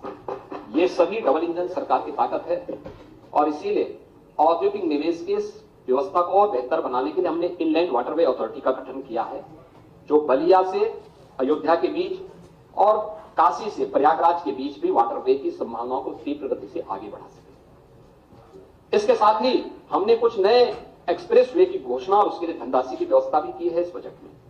गंगा एक्सप्रेसवे को आगरा लखनऊ एक्सप्रेसवे के साथ जोड़ने के लिए फर्रुखाबाद होते हुए इसको जोड़ने के लिए एक एक्सप्रेसवे के लिए धनराशि दी है। हमने गंगा एक्सप्रेसवे को मिर्जापुर मां विंध्यवासिनी धाम से होते हुए भदोही, काशी, चंदौली होते हुए गाजीपुर को जोड़ने के लिए, पूर्वांचल एक्सप्रेसवे को चंदौली और सोनभद्र, शक्तिनगर तक जोड़ने के लिए, गंगा एक्सप्रेसवे को प्रयागराज से चित्रकूट तक बुंदेलखंड एक्सप्रेसवे के साथ जोड़ने और इसी गंगा एक्सप्रेसवे को मेरठ से हरिद्वार के बीच में गंगा के पैदल जो भी उसमें आएंगे, अलाइनमेंट तय होने के बाद हमारी तो हार्दिक इच्छा है कि इसमें सुख तीर्थ भी आए और बुजुर्ग भी इसमें शामिल है, क्योंकि दोनों हमारे पौराणिक तीर्थ हैं, भारत की विरासत के प्रतीक है। लेकिन अलाइनमेंट और एनजीटी के क्लियरेंस मिलने पर निर्भर करेगा। हम हमारी कनेक्टिविटी को हरिद्वार तक पहुंचाने की भी एक पूरी वो है और उसको हम लोग आगे बढ़ाने का काम कर रहे हैं। प्रयागराज में 2 पुल के लिए पैसे की व्यवस्था की गई है। नैनी में सिग्नेचर ब्रिज के पैनल और शास्त्री ब्रिज के पैनल मां गंगा के ऊपर भी एक ब्रिज बनाने की कार्रवाई होगी। 700 करोड़ रुपए की व्यवस्था हम लोगों ने बजट में ऑलरेडी कर दी है। तो ये सभी कार्यक्रम राज्य सरकार ने इस बजट में किए हैं और इसीलिए ये कार्यक्रम हो रहे। जेवर अंतर्राष्ट्रीय एयरपोर्ट का ट्रायल चल रहा है। हमारा प्रयास है इसी वर्ष हम उसको आगे बढ़ाएंगे। ये देश की नहीं दुनिया का सबसे बड़े एयरपोर्ट में से एक और सरकार की बेहतरीन कानून व्यवस्था की स्थिति का परिणाम है कि 45 लाख करोड़ रुपए के एमओयू में से हम लोगों ने 15 लाख करोड़ को अब तक हम लोग जमीनी धरातल पर लागू कर चुके हैं, जिनमें से कई इकाइयां अपना प्रोडक्शन प्रारंभ कर चुकी हैं और 60 लाख से अधिक युवा इसमें नौकरी और रोजगार प्राप्त किए हैं। आपने गोरखपुर की बात की। गोरखपुर में लगभग अब तक 15,000 करोड़ रुपए से अधिक का निवेश जमीनी धरातल पर उतर चुका है। वाराणसी में हमारा एक फ्रेड विलेज ही डेवलप हो रहा है, जो लॉजिस्टिक की दृष्टि से पूरे ईस्टर्न यूपी के कार्गो को वहां से हल्दिया पूर्वी बंदरगाह तक पहुंचाने का एक बेहतरीन माध्यम बनेगा। समस्या यह है कि इनके लिए अच्छा इंफ्रास्ट्रक्चर चाहिए और कानून व्यवस्था की बेहतर स्थिति चाहिए, और आप दोनों के दुश्मन हैं। आप लोग तो दोनों के दुश्मन रहे हैं। तो ये सभी कार्य, इसके अलावा प्रदेश के अंदर और भी अन्य योजनाओं के लिए गांव जोड़ो अभियान के तहत हम लोगों ने कार्य आगे बढ़ाए हैं। 33 सेक्टोरियल पॉलिसीज यहां पे निवेश लागू करने के लिए बनाए हैं। विश्वकर्मा श्रम सम्मान और ओडीयूपी योजना ने उत्तर प्रदेश को एक नई पहचान दी है, और भी अन्य कार्यक्रमों के साथ इस बार हम लोग अपने कार्यक्रम को आगे बढ़ा रहे हैं। यहां पे लखनऊ हरदोई के बीच में एक मेगा इंटीग्रेटेड टेक्सटाइल पार्क प्रधानमंत्री मित्र योजना के माध्यम से उसको लागू किया जा रहा है। लगभग 1200 एकड़ क्षेत्रफल में एक पार्क बनने जा रहा है। इसके साथ ही अन्य तमाम स्कीम यहां पे लागू की गई है, और सरकार ने इस बजट में घोषणा की है कि 10 जनपदों में संत कबीर दास जी के नाम पे टेक्सटाइल पार्क की एक नई स्कीम, 2 जनपदों में संत रविदास जी के नाम पे लेदर पार्क की स्कीम को भी प्रदेश सरकार ने बजट में धनराशि की व्यवस्था की। सबसे अधिक एमएसएमई रखने वाला राज्य है UP. 96 lakh MSME unit UP के पास है, और केवल रजिस्ट्रेशन पर 5 लाख की सुरक्षा बीमा प्रदान करने वाला राज्य अकेले यूपी है देश के अंदर। हमने वो भी व्यवस्था की है, और इसीलिए राज्य सरकार के द्वारा जो एक ईमानदार पहल की गई, चाहे वो ईज ऑफ डूइंग बिजनेस के लिए निवेश मित्र पोर्टल के माध्यम से निवेशकों के लिए, निवेश सारथी पोर्टल के माध्यम से एमओयू मॉनिटरिंग के लिए, और चाहे प्रोडक्ट जब कोई यूनिट अपना प्रोडक्शन प्रारंभ करती है तो सरकार के द्वारा इंसेंटिव वितरण करने के लिए भी हम लोगों ने जो मैकेनिज्म तैयार किया है वह हर एक व्यक्ति को अपनी ओर आकर्षित करता है। और इसीलिए आज उत्तर प्रदेश जो कभी देश के विकास का एक ब्रेकर माना जाता था, आज वो भारत की इकोनॉमी का एक ब्रेक थ्रू के रूप में लोग इसको स्मरण कर रहे हैं कि यह भारत की इकोनॉमी का एक ग्रोथ इंजन बनकर के उभरा है। ये 8 वर्ष के अंदर किए गए प्रयास का ही परिणाम है। पावर सेक्टर में भी आप लोगों ने बहुत सारी चीजों की चर्चा आप लोग करते हैं, अनर्गत लाभ करते हैं, बिना देखे करते हैं। आप लोगों ने तो उत्तर प्रदेश को अंधेरे में छोड़ा, बिजली का इंफ्रास्ट्रक्चर भी नहीं दिया था। ट्रांसफार्मर चल जाता था तो महीनों और कभी कभी तो सप्ताह तक एक जनपद में एक सप्ताह आएगी, एक दिन में एक सप्ताह रात्रि, और वो भी पूरी लाइट नहीं होती थी और चंदा इकट्ठा होता था। आज तो ऐसी स्थिति नहीं, आज तो समान रूप से बिजली मिल रही है। और प्रदेश के अंदर न केवल पावर प्रोडक्शन हमने बढ़ाया है, बल्कि यहाँ की खपत को ही बढ़ाया। 16,000 मेगावाट बिजली की खपत हो पाती थी मात्र 17 तक, आज वह पीक सीजन में 33,000 मेगावाट तक पहुंच गई, क्योंकि समान रूप से वितरण हो रहा है। हम लोगों ने तो कोई जाति नहीं देखी, कोई क्षेत्र नहीं देखा, कोई अन्य नहीं देखा।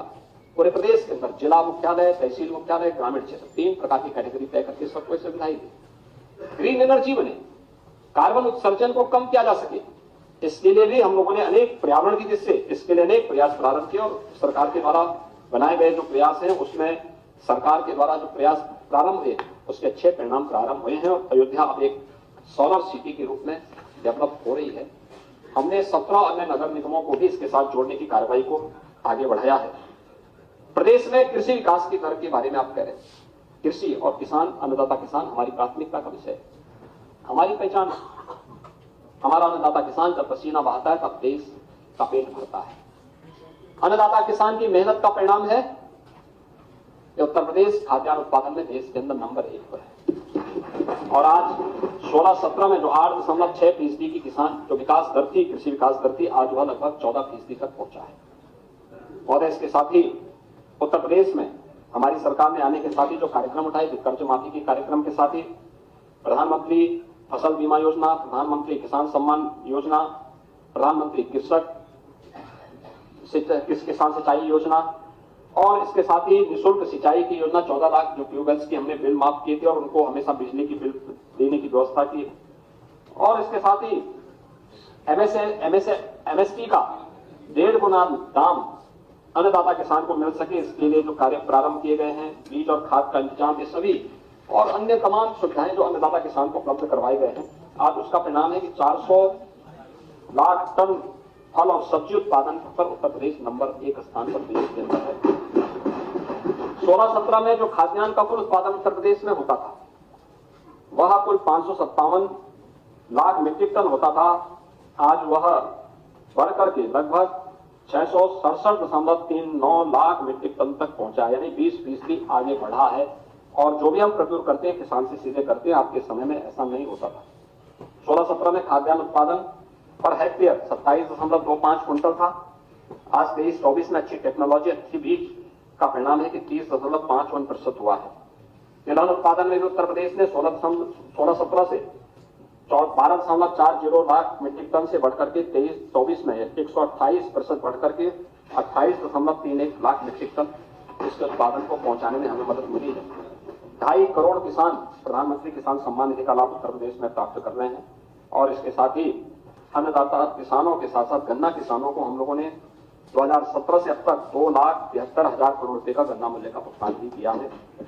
95 से 17 के बीच वह कुल गन्ना मूल्य से अगर इसकी तुलना करें 22 वर्ष में जितना गन्ना मूल्य भुगतान किया था, हम लोगों ने 8 वर्ष में उसका लगभग उससे भी अधिक 60,000 करोड़ अतिरिक्त गन्ना मूल्य का भुगतान गन्ना किसानों को किया।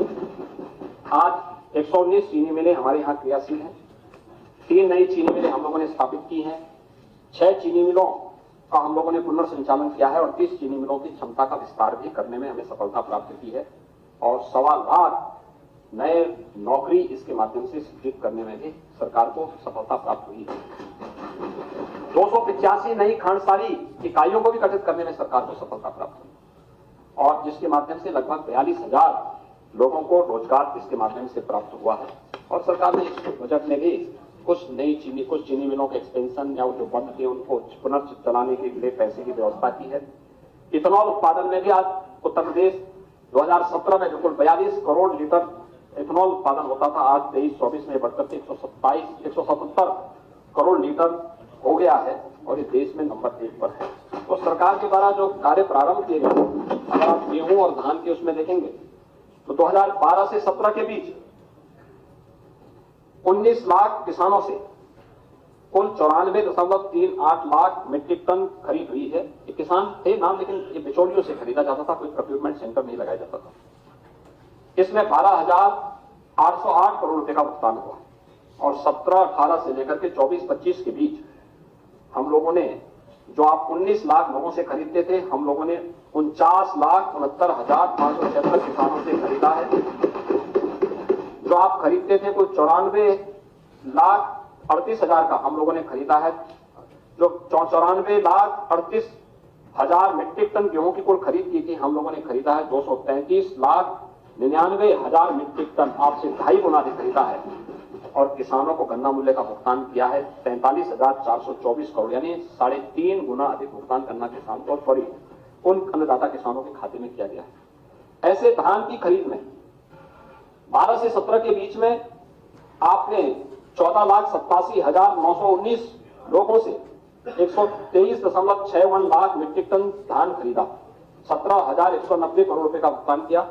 17-18 से 2024-25 के बीच हम लोगों ने 69,82,716 किसानों से आपसे 5 गुना अधिक यानी एक खरीद हुई है।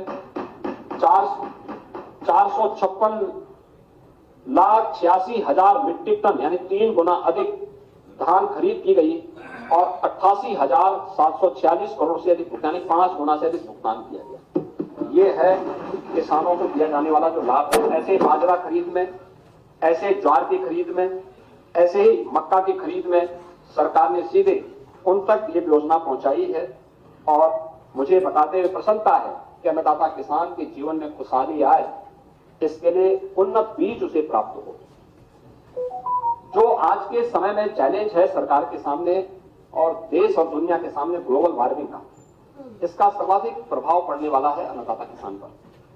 इसके लिए ग्लोबल वार्मिंग से मुक्त ऐसा बीज जो इसकी चपेट में ना आए, पैदावार उससे कम ना हो, और इसके लिए हम लोगों ने एक सीड पार्क लखनऊ में बनाने के लिए 251 करोड़ रुपए की घोषणा की है। और मुझे बताते हुए प्रसन्नता है कि सीड पार्क किसानों के मसीहा चौधरी चरण सिंह जी के नाम पर इसी लखनऊ में अन्नदाता किसानों के लिए उनकी आमदनी कई गुना बढ़े। हमने बुंदेलखंड समेत 26 जनपदों में यूपी एग्रीज के अंतर्गत 4,000 करोड़ रुपए के निवेश में एक कृषि क्षेत्र में क्रांतिकारी बदलाव लाने के लिए भी एक नए कदम को आगे बढ़ाया है। और मुझे बताते हुए पसंद था कि अन्नदाता किसानों की सुविधा के लिए हर जनपद की प्रमुख मंडी में माता सबरी के नाम पर एक कैंटीन और विश्रामालय बनाने की भी घोषणा सरकार ने की है। उसने बजट का प्रावधान किया है। कैंटीन में कम दाम पर अन्नदाता किसान को भोजन, चाय और अन्य जलपान उपलब्ध हो पाएगा। ये हम उसके माध्यम से सुनिश्चित करेंगे। मुख्यमंत्री कृषक दुर्घटना बीमा योजना के अंतर्गत प्रदेश सरकार ने किसान के परिवार के सदस्यों के साथ साथ बटाईदार को भी इसमें लिया है और बजट में 1050 करोड़ रुपए का प्रावधान इसमें किया है। ये सरकार के द्वारा इसमें व्यवस्था की गई है। और आप लोग बार बार निराश्रित गोवंश की चर्चा करते हैं, तो मैं आपको बता देना चाहता हूं कि ये जो निराश्रित गोवंश है यह सरकार का नहीं है, ये आप ही लोगों का है जो दूध पी करके सड़कों पे छोड़ते हैं और सड़कों पे छोड़ करके फिर इसके लिए सरकार को कोसते हैं। लेकिन हमारी सरकार ने इसके लिए कदम उठाए हैं। 12,50,000 से अधिक गोवंश में गोवंश के लिए 7,713 गोआश्रय स्थल वर्तमान में सरकार के द्वारा संचालित हो रहे हैं।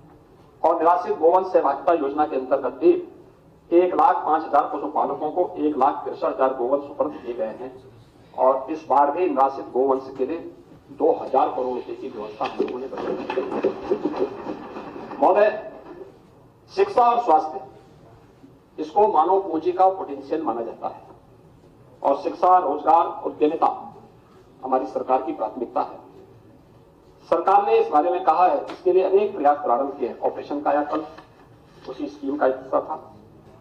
बेसिक शिक्षा परिषद द्वारा संचालित प्राथमिक और उच्च माध्यमिक विद्यालयों में भी अवस्थापना सुविधाओं के विकास के लिए 2,000 करोड़ की व्यवस्था सरकार ने की है। पीएम श्री योजना के अंतर्गत 580 करोड़ रुपए की व्यवस्था की है। प्राथमिक विद्यालयों को स्मार्ट स्कूल से जोड़ने के लिए भी 300 करोड़ रुपए की व्यवस्था की है। इसके साथ ही एनसीसी अकेडमी के निर्माण की कार्रवाई हो, राजकीय पॉलिटेक्निक में नवीन टेक्नोलॉजी के साथ ड्रोन टेक्नोलॉजी आए, आर्टिफिशियल इंटेलिजेंस आए, रोबोटिक आए, इन सभी के लिए 3D प्रिंटिंग की वहां पे हम लोग प्रशिक्षण दे सकें, इसके लिए भी 100 करोड़ रुपए की व्यवस्था की गई है। और वाराणसी और आगरा के लिए साइंस सिटी के साथ साथ वहां पर नक्षत्रशाला की स्थापना हो सके, इसके लिए धनराशि की व्यवस्था बजट में की गई है। इसके साथ साथ प्रत्येक जनपद में वहां की संभावनाओं और विशेषताओं के अनुरूप हम लोग रोजगार सृजन के लिए एक नए कदम उठा सकें, इसके लौह पुरुष सरदार वल्लभ भाई पटेल के नाम पर प्रदेश के हर जनपद में 100 एकड़ क्षेत्रफल में एक विशेष एम्प्लॉयमेंट जोन बनाने के कार्यक्रम को भी हमने धनराशि की व्यवस्था की। राज्य सरकार के द्वारा 10 संत कबीर दास वस्त्र उद्योग पार्क और 2 संत रविदास इसमें पार्क लेदर पार्क बनाने की कार्रवाई को भी उसमें बजट में इसकी व्यवस्था की है। और मुझे बताते हुए प्रसन्नता है कि जो आउटसोर्सिंग के कार्मिक थे, आउटसोर्सिंग के इन कार्मिकों को जिनका शोषण होता था, हम लोगों ने इस बजट में व्यवस्था सुनिश्चित की है कि आउटसोर्सिंग के इन कार्मिकों को 16,000 से लेकर के 18,000 रुपए प्रति माह दिया जा सके। इसके लिए आरक्षण के नियमों का पालन करते हुए उत्तर प्रदेश में आउटसोर्सिंग कारपोरेशन का गठन भी हम लोग करने जा रहे हैं, जिससे उन्हें भ्रष्टाचार से मुक्त किया जा सके और किसी भी प्रकार के शोषण से मुक्त एक व्यवस्था दे सकें। दीनदयाल उपाध्याय ग्रामीण कौशल्य योजना में 427 करोड़ रुपए और वानिकी और औद्यानिक विश्वविद्यालय के निर्माण के लिए 50 करोड़ रुपए की व्यवस्था के साथ साथ मुख्यमंत्री युवा उद्यमी विकास योजना, जिसके बारे में मैंने पिछले भाषण में भी चर्चा की थी, इसके लिए भी धनराशि की व्यवस्था बजट में की गई है। महोदय, प्रदेश में मेडिकल कॉलेज और स्वास्थ्य सेक्टर में जो कार्य हुए हैं, हर जिले में डायलिसिस की सुविधा हो, MRI की सुविधा हो, वहां पर सिटी स्कैन की सुविधा प्राप्त हो सके, सरकार ने पहले ही इसके बारे में कदम उठाए थे। और आज मुझे बताते हुए प्रसन्नता है कि 1950 के पहले से 17 तक कुल 12 गवर्नमेंट मेडिकल कॉलेज बन पाए थे। और आज मुझे बताते हुए प्रसन्नता है कि प्रदेश के अंदर 44 राज्य सरकार के द्वारा संचालित मेडिकल कॉलेज हैं और पूरे क्षेत्र में भी कुल मिलाकर के 80 मेडिकल कॉलेज आज के दिन पे चल रहे हैं। इसके साथ ही बलिया और बरेली बलरामपुर में हम लोग एक मेडिकल कॉलेज के लिए भी धनराशि की व्यवस्था का प्रावधान इसमें किए हैं। मुझे लगता है बलिया के माननीय सदस्य को अच्छा नहीं लग रहा है? नहीं, आपने बोला नहीं, लाल बिहारी, कम से कम लाल बिहारी का जवाब दे देते हैं। लाल बिहारी किसी काम के नहीं है, बेकार खड़े होते हैं, बवासीर के मरीज हैं। लेकिन इसके धनराशि की व्यवस्था की गई है। आप ही के बोझ को कम करेंगे सब कुछ। नहीं है सर, संसाधन जो है इसमें बढ़ा दिए जाए मानव मशीनें नहीं। मेडिकल कॉलेज अपने आप में एक फुल फ्लेज संस्थान होता है और सभी प्रकार की सुविधाओं से युक्त होता है और सरकार उस दिशा में कदम बढ़ा रही है। आप लोग जो है अपने स्तर पर कुछ करेंगे नहीं, लेकिन अगर कहीं से प्रारंभ होता है तो उसमें फिर अपना वहां पे माइक्रोस्कोप लेकर के ढूंढते हैं कहां पे कौन सी चीज निकालें। नहीं, विपक्ष सार्थक चर्चा हो, लाल बिहारी बैठिए। आलोचना सार्थक हो। पॉजिटिव काम भी है विपक्ष का। महोदय, नगर विकास और मुझे बताते हुए प्रसन्नता है कि 125 नए नगर निकाय हमारी सरकार ने पहले ही गठित किए हैं, यानी पिछले 8 वर्ष में गठित किए हैं। उत्तर प्रदेश देश का सर्वाधिक स्मार्ट सिटी रखने वाला राज्य है। 10 केंद्र सरकार के द्वारा और 7 स्टेट सेक्टर ने भी स्मार्ट सिटी बनाए हैं और गौतम बुद्ध नगर जनपद को हम अगर जोड़ लें तो 18 सिटी आज के दिन पे स्मार्ट सिटी के साथ साथ सेफ सिटी भी हैं और ITMS के साथ भी जुड़ी हुई हैं। इस बार हमारी सरकार ने प्रयागराज की तर्ज पर, क्योंकि महाकुंभ के बहाने प्रयागराज का इंफ्रास्ट्रक्चर अच्छा हुआ है, और इस बार हमने 3 नई सिटी को लिया है जिसमें हम एक मुफ्त पैसा देकर के इनका विकास करेंगे, जिसमें कानपुर है, मथुरा वृंदावन है और मेरठ है। इनको हम लोग एक मुफ्त पैसा देकर के प्रयागराज की तर्ज पर, प्रयागराज को मॉडल बना करके उस तर्ज पर हम इसको आगे विकसित करने जा रहे हैं। इसके लिए व्यवस्था की गई है। और मुझे बताते हुए प्रसन्नता है कि सभी जनपदों की, यानी जहां पे म्युनिसिपल कॉर्पोरेशन नहीं है, उनसे छोड़ करके बाकी जैसे विंध्यवासिनी धाम हो गया, जैसे प्रतापगढ़ हो गया, सुल्तानपुर हो गया, या फिर अन्य सभी जनपद जहां पे बस्ती हो गया, महाराजगंज हो गया, कुशीनगर, देवरिया, जिला मुख्यालय जो भी है, इन जिला मुख्यालयों की नगर निकाय को भी स्मार्ट सिटी को डेवलप करने के लिए धनराशि की व्यवस्था हम लोगों ने इस योजना में की है। इसके साथ ही PM आवास योजना शहरी के लिए भी धनराशि की व्यवस्था इसमें की गई है और जल जमाव से मुक्ति के लिए urban flood and storm water drainage scheme के लिए भी 1000 करोड़ रुपए की व्यवस्था इस बजट में की गई है।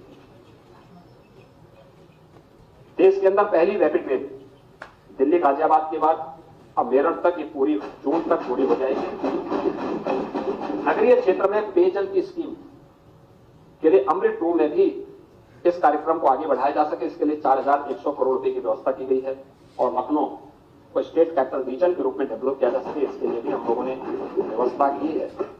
मुख्यमंत्री green road infrastructure development scheme के अंतर्गत भी 800 करोड़ रुपए की व्यवस्था इस बजट में की गई है।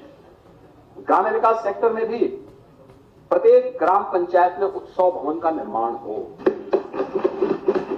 शादी ब्याह, मांगलिक कार्यक्रम या कोई बैठक, कोई अन्य कार्यक्रम करने हो, इसके लिए एक आयोजन का स्थल बने, इसके लिए धनराशि की व्यवस्था की जा रही है। PM आवास योजना में ग्रामीण क्षेत्र में 36 लाख से अधिक आवासों का निर्माण अब तक हो चुका है और इसके साथ ही इस बार भी 4882 करोड़ और मुख्यमंत्री आवास योजना में 1200 करोड़ रुपए की व्यवस्था की गई है। हर ग्राम पंचायत में डिजिटल लाइब्रेरी की स्थापना हो, 454 करोड़ रुपए की व्यवस्था भी इसके लिए की गई है। अंत्येष्टि स्थलों के लिए 244 करोड़, ग्रामीण स्टेडियम के लिए 125 करोड़ और पंचायत पुरस्कार के लिए 85 करोड़ के साथ ही प्रदेश ने ग्रामीण सड़क योजना के लिए भी 1088 करोड़ रुपए की व्यवस्था की है। और इसके अलावा प्रदेश में सरकार ने यह भी तय किया है, आशा, आंगनबाड़ी, ANM, होमगार्ड, PID जवान, गांव चौकीदार, शिक्षा मित्र, बेसिक शिक्षा विभाग के निदेशक, अनुबंधित कार्मिक, इन सबको सरकार आयुष्मान भारत या मुख्यमंत्री जन आरोग्य योजना में 5 लाख रुपए की स्वास्थ्य बीमा का कवर। महोदय, इसके साथ ही सरकार ने पर्यटन विकास के लिए भी अनेक कार्यक्रम किए हैं। मैंने पहले भी बताया, विरासत और विकास का अद्भुत संगम, आस्था भी आजीविका और अर्थव्यवस्था का आधार बन सकती है। ये महाकुंभ प्रयागराज ने एक नया रास्ता दिखाया है दुनिया को। पहले माना जाता था कि आस्था का विषय ये व्यक्तिगत विषय है, इससे अर्थव्यवस्था कमजोर होती है, लेकिन प्रयागराज कुंभ ने कहा नहीं, अर्थव्यवस्था को मजबूती के लिए सबसे सशक्त माध्यम, और हमने देखा है ना, 7,500 करोड़ खर्च किया और बदले में प्रदेश को 3.5 लाख करोड़ रुपए का लाभ प्राप्त। और इसीलिए सरकार ने इस बार प्रदेश में पर्यटकों की संख्या की दृष्टिगत ध्यान रखने के लिए जो व्यवस्था की है, अयोध्या में पर्यटन सुविधाओं के लिए भी 150 करोड़, मथुरा वृंदावन में 100 करोड़ रुपए इसके अतिरिक्त भी व्यवस्था की है। बांके बिहारी मंदिर और मथुरा वृंदावन कॉरिडोर के विकास के लिए 150 करोड़ रुपए की व्यवस्था की है। मिर्जापुर में भी हम लोगों ने 200 करोड़ रुपए की व्यवस्था की है। नैमिषारण्य में पर्यटन विकास के लिए 100 करोड़ और वेद विज्ञान केंद्र के निर्माण के लिए भी 100 करोड़ रुपए और चित्रकूट के विकास के लिए भी हमने धनराशि की व्यवस्था के साथ ही प्रदेश के अंदर हर प्रमुख उस स्थल को जो वहां का प्रमुख आस्था का केंद्र है, पर्यटन विकास के दिशा से आगे बढ़ा करके हम लोग उत्तर प्रदेश में आस्था और अर्थव्यवस्था को सुदृढ़ करने का काम करेंगे। सरकार इस दिशा में आगे बढ़ रही है। सामाजिक सेक्टर में आज के दिन पर ये डबल इंजन की सरकार 1,04,00,000 से अधिक निराश्रित महिला, वृद्धजन और दिव्यांगजनों को 12,000 रुपए सालाना पेंशन की सुविधा उपलब्ध करवाने का काम कर रही है। महोदय, हम लोगों ने इस बजट में 250 करोड़ रुपए की व्यवस्था की है जीरो पॉवर्टी के लिए। जीरो पॉवर्टी के लक्ष्य को प्राप्त करने के लिए 17 प्रकार की स्कीम को कन्वर्जन के माध्यम से उस परिवार को देने और जो किसी स्कीम में नहीं आता उसके लिए अतिरिक्त पैसे की व्यवस्था। इससे पहले सरकार ने मुसहर, बनटांगिया, थारू, कोल, सहरिया, गौड़, चेरो, इन सभी जातियों को इसके माध्यम से 100% आच्छादित करने का काम किया है। और अब जो नए सर्वे किए गए इसमें पहले चरण में 13,57,000 परिवार आच्छादित हो रहे हैं। इन्हें 100% सिचुएशन के लक्ष्य तक पहुंचाने के लिए सरकार प्रतिबद्ध है और उसके लिए सरकार ने जीरो पॉवर्टी के लिए भी 250 करोड़ रुपए की व्यवस्था पहले चरण में की है। आप लोग बड़ा जो है प्रोपेगेंडा करते हैं। निराश्रित महिला पेंशन आपके समय में मात्र मिल पाती थी 9,66,706 निराश्रित महिलाओं को, और आज हम दे रहे हैं 34,14,000 निराश्रित महिलाओं को। वृद्धावस्था पेंशन आपके समय में मिलता था 36,52,607 को, हमारे समय में मिल रहा है 60,99,900। दिव्यांगजन पेंशन आपके समय में मिलता था 8,75,942 को, हमारे समय में मिल रहा है 11,03,749 को। कुष्ठावस्था पेंशन आपके समय में मिलती थी 4,765 लोगों को और हमारे समय में मिल रही है 12,361 लोगों को। और दूसरा अंतर है, आप पैसा देते थे कुल 300 रुपया, हम दे रहे हैं 1,000 रुपया। दीर्घ और सख्त व्यक्तियों के लिए भी, ऐसे नागरिकों के लिए भी सुविधा उपलब्ध कराने के लिए सरकार ने काम एक कृष्णा कुटीर के नाम पे वृंदावन में जो भी ऐसी निराश्रित महिलाएं होंगी, जो परिवार के लोग जिनको देखभाल नहीं कर पाते हैं या असहाय हैं, निराश्रित हैं, कोई भी देखभाल करने वाला नहीं, उनको वहां पे हम लोग रखते हैं। 2,500 रुपए उन्हें हर महीना भी उपलब्ध कराते हैं। लॉजिंग, फूडिंग सब कुछ फ्री है। ऐसी 1,000 महिलाओं के लिए हम लोगों ने व्यवस्था की है और प्रदेश के अंदर 4 अन्य स्थानों पर उसके निर्माण के लिए धनराशि की है। इसके अलावा बुजुर्ग माँ बाप को भी, भाई कोई औरंगजेब कोई पैदा हो ही गया तो अपने बाप को वह कैद ना करे, उन बुजुर्गों के लिए ओल्ड एज होम के निर्माण के लिए भी धनराशि की व्यवस्था हम लोगों ने की है। महोदय, अनुसूचित जाति जनजाति के सभी छात्रों को स्कॉलरशिप के साथ साथ शुल्क पूर्ति करने का काम केंद्र और राज्य सरकार मिलकर के करती है। सामान्य वर्ग के छात्रों के लिए छात्रवृत्ति के लिए भी 900 करोड़ रुपए की व्यवस्था की गई है और पिछड़ा वर्ग के छात्रों के लिए भी 2,825 करोड़ रुपए की व्यवस्था। ये छात्रवृत्ति व्यवस्था उन सभी छात्रों के लिए की गई है। मातृशक्ति के लिए भी राज्य सरकार ने अनेक कदम उठाए हैं और मुझे बताते हुए प्रसन्नता है, 8 मार्च को विश्व महिला दिवस है। मातृशक्ति के प्रति सम्मान का भाव रखने के लिए, उनकी सुरक्षा, उनका सम्मान और उनके स्वावलंबन के लिए सरकार कदम उठा रही है। राज्य ग्रामीण आजीविका मिशन के अंतर्गत 96 लाख से अधिक महिलाएं ऐसी हैं जो आर्थिक स्वावलंबन के पथ पर अग्रसर हुई है।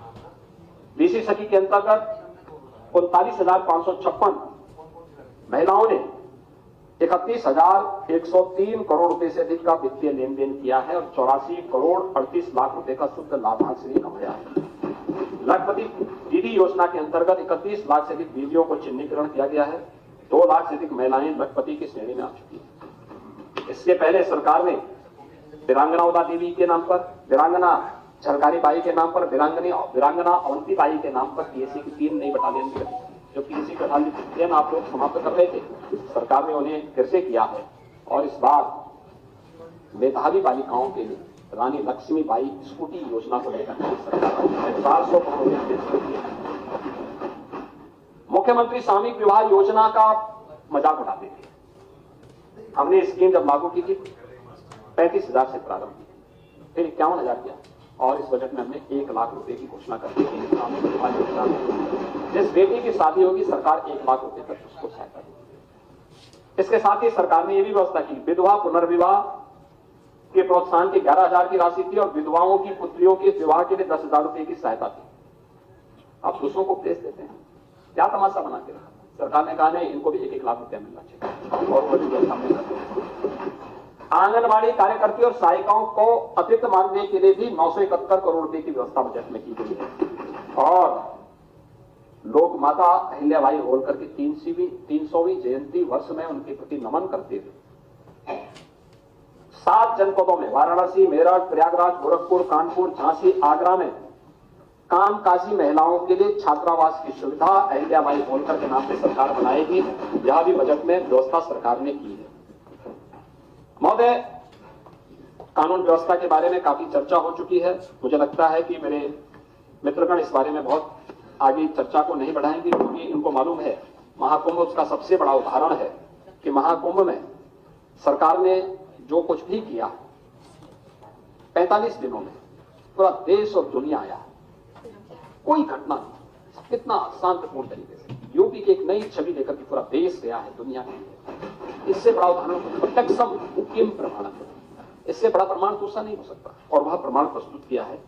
लेकिन फिर भी अगर आप जानना चाहेंगे तो मैं आपको कुछ चीजें जरूर बता दूं। देखिए, इसमें जो ये किया गया है, यह इसको करने के लिए सरकार ने कुछ कदम उठाए, खासतौर पर पुलिस रिफॉर्म के लिए और उनके इंफ्रास्ट्रक्चर के लिए जो सरकार ने कदम उठाए थे, उसके परिणाम भी किस रूप में सामने आए।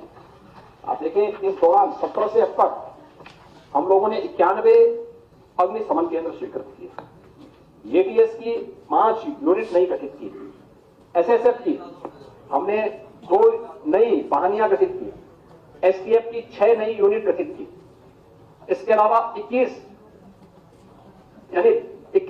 क्षेत्राधिकारियों के लिए आवास और 22 के लिए कार्यालय का गठन भी किया। प्रदेश में चौकी 33 और नए थाने 77 बनाए गए, प्रशासनिक भवन 97 बनाए गए, थाना और हॉस्टल बैरक में खर्च हुआ है, यानी 947 ऐसे थाने और के अंदर उन्हें बैरक आदि बनाने की सुविधा दी गई। पीएससी की बहानियों में 36 पीएससी की बहानियों में बैरक बनाए गए। इसके अलावा पीएससी बहानी की आवासीय और अनावासीय व्यवस्था में भी 5-5 में व्यवस्था की। 8 नई पुलिस लाइन का निर्माण भी हमारी सरकार ने किया, पैसा उपलब्ध कराया। पुलिस लाइन में ट्रांजिट हॉस्टल के लिए भी 41 ऐसे पुलिस लाइन में ट्रांजिट हॉस्टल नहीं था, वो भी उपलब्ध करवाया। महिला के लिए अलग, पुलिस लाइन में पुरुष हॉस्टल के लिए 56 और पुलिस लाइन में महिला हॉस्टल के लिए 63 ऐसे स्थानों पे नहीं थे, उनको उपलब्ध करवाया गया। प्रशिक्षण संस्थान के अनावासीय भवन में 8 ऐसे थे जिनका हमने नए गठन किए और उनकी आवासीय व्यवस्था के लिए भी धनराशि उपलब्ध की। Uttar Pradesh state forensic institute का गठन और उसका निर्माण के साथ साथ उसको चालू किया लखनऊ में। इसके अलावा 5 नई महिला थाने के लिए धनराशि दी गई। महिला पुलिस चौकी का निर्माण 15 के लिए पैसा दिया गया। राज्य अग्निशमन प्रशिक्षण महाविद्यालय 1 नया बनाया गया। विधि प्रयोगशाला 4 नई बनाई गई और साइबर थाना, हर जनपद में एक साइबर थाना हो, यह भी बनाया गया। 1,56,206 ये नए पुलिस कार्मिक भर्ती हुए हैं, जिनमें 22,782 केवल महिला कार्मिक हैं। आप अनुमान करिए, 1950 से 17 तक केवल 10,000 महिला पुलिस कार्मिक और अकेले 17 से अब तक हमने 56,000 1 लाख यानी 22,700 की भर्ती केवल महिलाओं को की और कुल 1,56,207 की भर्ती हुई और अभी हमारी 7,200 की भर्ती बहुत शीघ्र आने वाली है। इसके अलावा प्रमोशन 1,53,530 को हम लोगों ने प्रमोशन भी उपलब्ध करवाया है। जो सामान्य प्रमोशन होता है ये सभी उपलब्ध करवाए गए। तो ये सभी कार्य जब होते हैं तब परिणाम कहीं से आ पाते हैं और सरकार ने उस परिणाम को लाने के लिए जो कदम बढ़ाए हैं वो कदम आज हम सबके सामने है।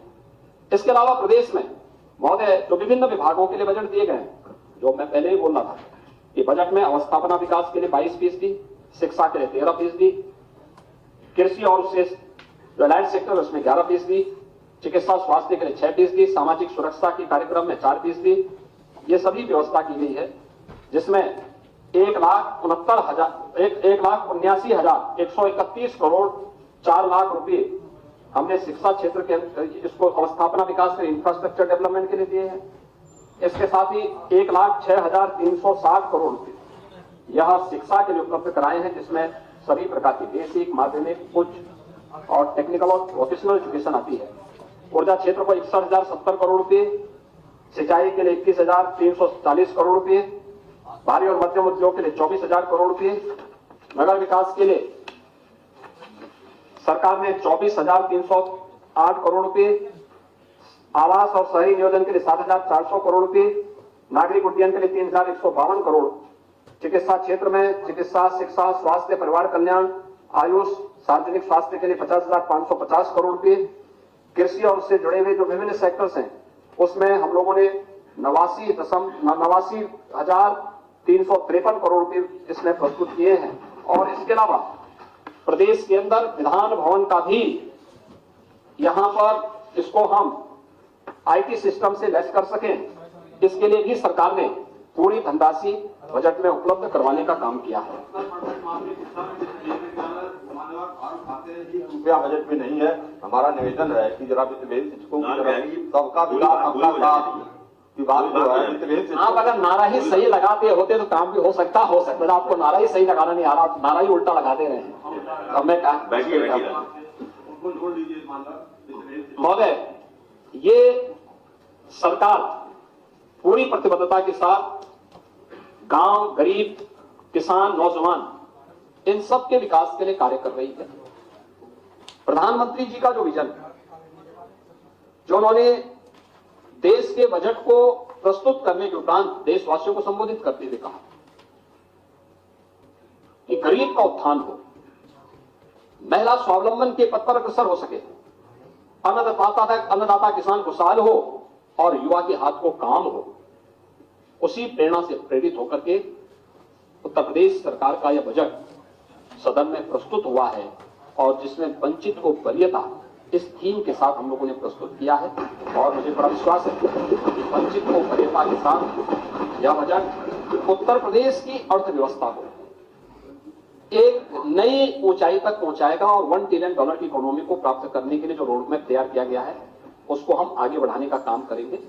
मैं इन्हीं शब्दों के साथ उन सभी माननीय सदस्यों को जिन्होंने इस पूरी चर्चा में भाग लेकर के अपने बहुमूल्य सुझाव दिए हैं, उनके बहुमूल्य सुझाव हमारे पास आए हैं, हम उसको देखेंगे भी और उसमें जो भी प्रदेश के हित से जुड़े हुए, जनहित से जुड़े हुए महत्वपूर्ण मुद्दे होंगे उनको भी हम विभिन्न विभागों में शामिल करके विकास के कार्यक्रमों को आगे बढ़ाएंगे। और मुझे लगता है कि त्रिपाठी जी एक अच्छे सदस्य हैं और अनुशासित शिक्षक भी रहे हैं, आपकी तरह अनुशासन ही नहीं है। लेकिन उन्होंने जो बात कही है, उनको मालूम है कि सरकार ने पहले से ही जो व्यवस्था बनाई है, मैंने कई बार कहा यूपी पहला राज्य है। हाँ, 2005 में यही लोग थे, आप कभी नहीं बोलते। अरे राज्य के अंदर कौन थे? ये ऑप्शनल था, आपने लागू किया, आपने लागू किया, ये स्वयं लागू करते हैं।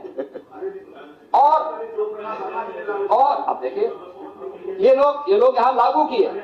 आप याद करिए, इनके कारनामे तो ऐसे हैं कि इन्होंने 2005 से लेकर 2017 तक 12 वर्ष तक एक भी कर्मचारी का अकाउंट नहीं खोला, नहीं खोला। अकाउंट हमने खोला था, अकाउंट आप पूरी जानकारी ले लीजिए।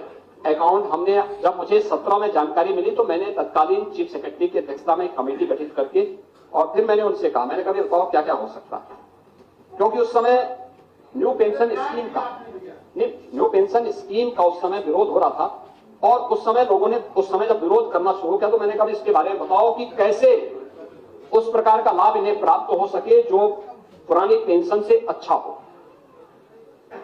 और यूपी पहला राज्य था जिसने कमेटी गठित की थी।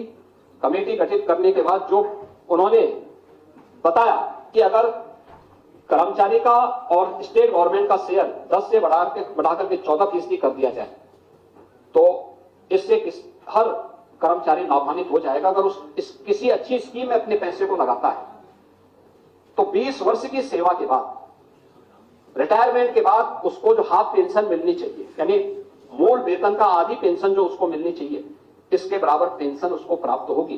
तो हमने उसी दिन, हमारी कैबिनेट ने उसको अप्रूव किया। हम लोग पहला राज्य है जिसने उसको लागू किया। यहां तक कि 2005 से 17 के बीच में कोई अकाउंट नहीं खुला था। हम लोगों ने एक साथ उन सभी लाखों कर्मचारियों का अकाउंट खोल करके एक मुश्त, आप सोचिए 36,000 पहले एक खजाना खाली था, क्योंकि आपकी फिजूल खर्ची, लीकेजेज, व्यापक भ्रष्टाचार और उस सब के बावजूद 36,000 करोड़ रुपए का किसानों का कर्ज माफी के बावजूद हम लोगों ने 10,000 करोड़ रुपए राजकोष से लेकर के उन सभी कर्मचारियों के खाते में पैसा भिजवाने का काम किया था। और राज्य सरकार पहला, उत्तर प्रदेश पहला राज्य था जिसने इसको लागू कराया। और इसलिए राज्य सरकार कर्मचारियों के वेलफेयर के लिए, उनके लिए हर प्रकार से कदम उठाने के लिए तैयार है।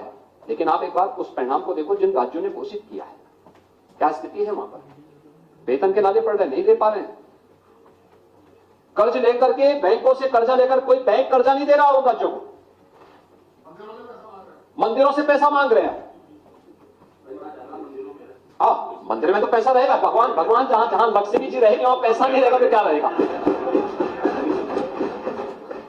देखो, दलितता तो वहां रहेगी जहां नास्तिकता होगी। और इसीलिए मंदिरों में लक्ष्मी जी रहती है, विराजमान रहती है, श्री लक्ष्मी वहां विराजमान होती है, तो वहां तो पैसा रहना ही रहना है। और भारत, इसीलिए भारत की परंपरा में हमेशा मातृशक्ति को प्रधानता दी गई है। सुरक्षा की संकट तो आपके समय में खड़ा हुआ था और इसलिए हम लोग उस दिशा में पूरा करेंगे। कर्मचारी के हित के लिए सरकार पूरी प्रतिबद्धता के साथ कार्य कर रही है, लेकिन उन चीजों को भी देखना चाहिए कि जिससे जो चीज हो सकती हो, लिमिट के दायरे में हो सकती हो। हम सबकी प्रतिबद्धता देश के लिए होनी चाहिए। महाकुंभ का भी यही संदेश है और उसी संदेश के साथ यह बजट भी हम लोगों ने सदन में प्रस्तुत किया था और कुछ सुनता। तो उसके लिए कल वित्त मंत्री, अरे आपके समझ में आ गया। त्रिपाठी तो आगे बढ़ गए, त्रिपाठी जी आगे बढ़ गए, वो आपकी बात करने लगे। सही कह रहे हैं सर, ये पुरानी पेंशन हम नहीं चाहिए। बिहारी जी, आपको नहीं चाहिए, आपकी सरकार ने लागू किया था पुरानी पेंशन। लाल बिहारी जी, आपकी सरकार ने, बिहारी जी, अरे वो तो आपकी बात कर रहे हैं ना। लाल बिहारी बैठिए। हाँ त्रिपाठी, इस सदन का सौभाग्य है कि माननीय मुख्यमंत्री जी जब पहली बार बने तो इस सदन के सदस्य थे और 2017 के बाद जो है इस सदन के सदस्यों के लिए कुछ हुआ नहीं। माननीय सभापति, आपने भी वादा किया, आप ही बात कर रहे हैं। ये आपके सामने जो एक डिजिटल फॉर्म में विधान परिषद आई है, क्या ये कवर नहीं आई क्या? ये टैबलेट, ये सब क्या है? आपको तो खुश होना चाहिए, शिक्षक को तो प्रगतिशील बनना चाहिए और आप उस प्रगति के पक्षधर हैं। आपके का कोई कृपा नहीं। और महोदय, इसके लिए वित्त मंत्री जी की अध्यक्षता में एक कमेटी बनाई गई है और हमने वित्त मंत्री जी से कहा है, कल आपने विधानसभा में भी देखा होगा, विधानसभा में भी इसमें विस्तार से चर्चा हुई है। पिछली बार हमने गठित किया था, ये वित्त मंत्री जी को चाहिए था कि दलीय नेताओं को अपने साथ लेकर के और बैठक करके उसकी सिफारिश तत्काल सरकार को कर दे। तो वित्त मंत्री इसको देख रहे हैं और वित्त मंत्री इसको निश्चित ही कदम बढ़ाएंगे, इस दिशा में आगे बढ़ेंगे। हमें भी जानकारी है कि इसमें आपको समस्या है। अब आपको इसका मेडिकल कॉलेज के बाद भी कुछ चाहिए क्या?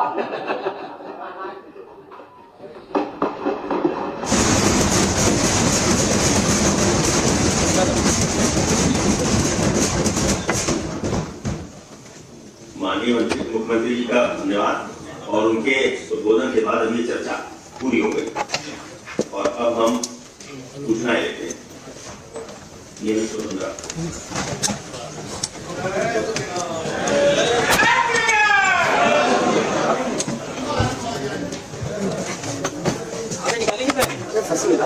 बैठिए अपने स्थान ग्रहण करिए। देखो पहली सूचना श्री राम गोपाल और गोपाल अंजान।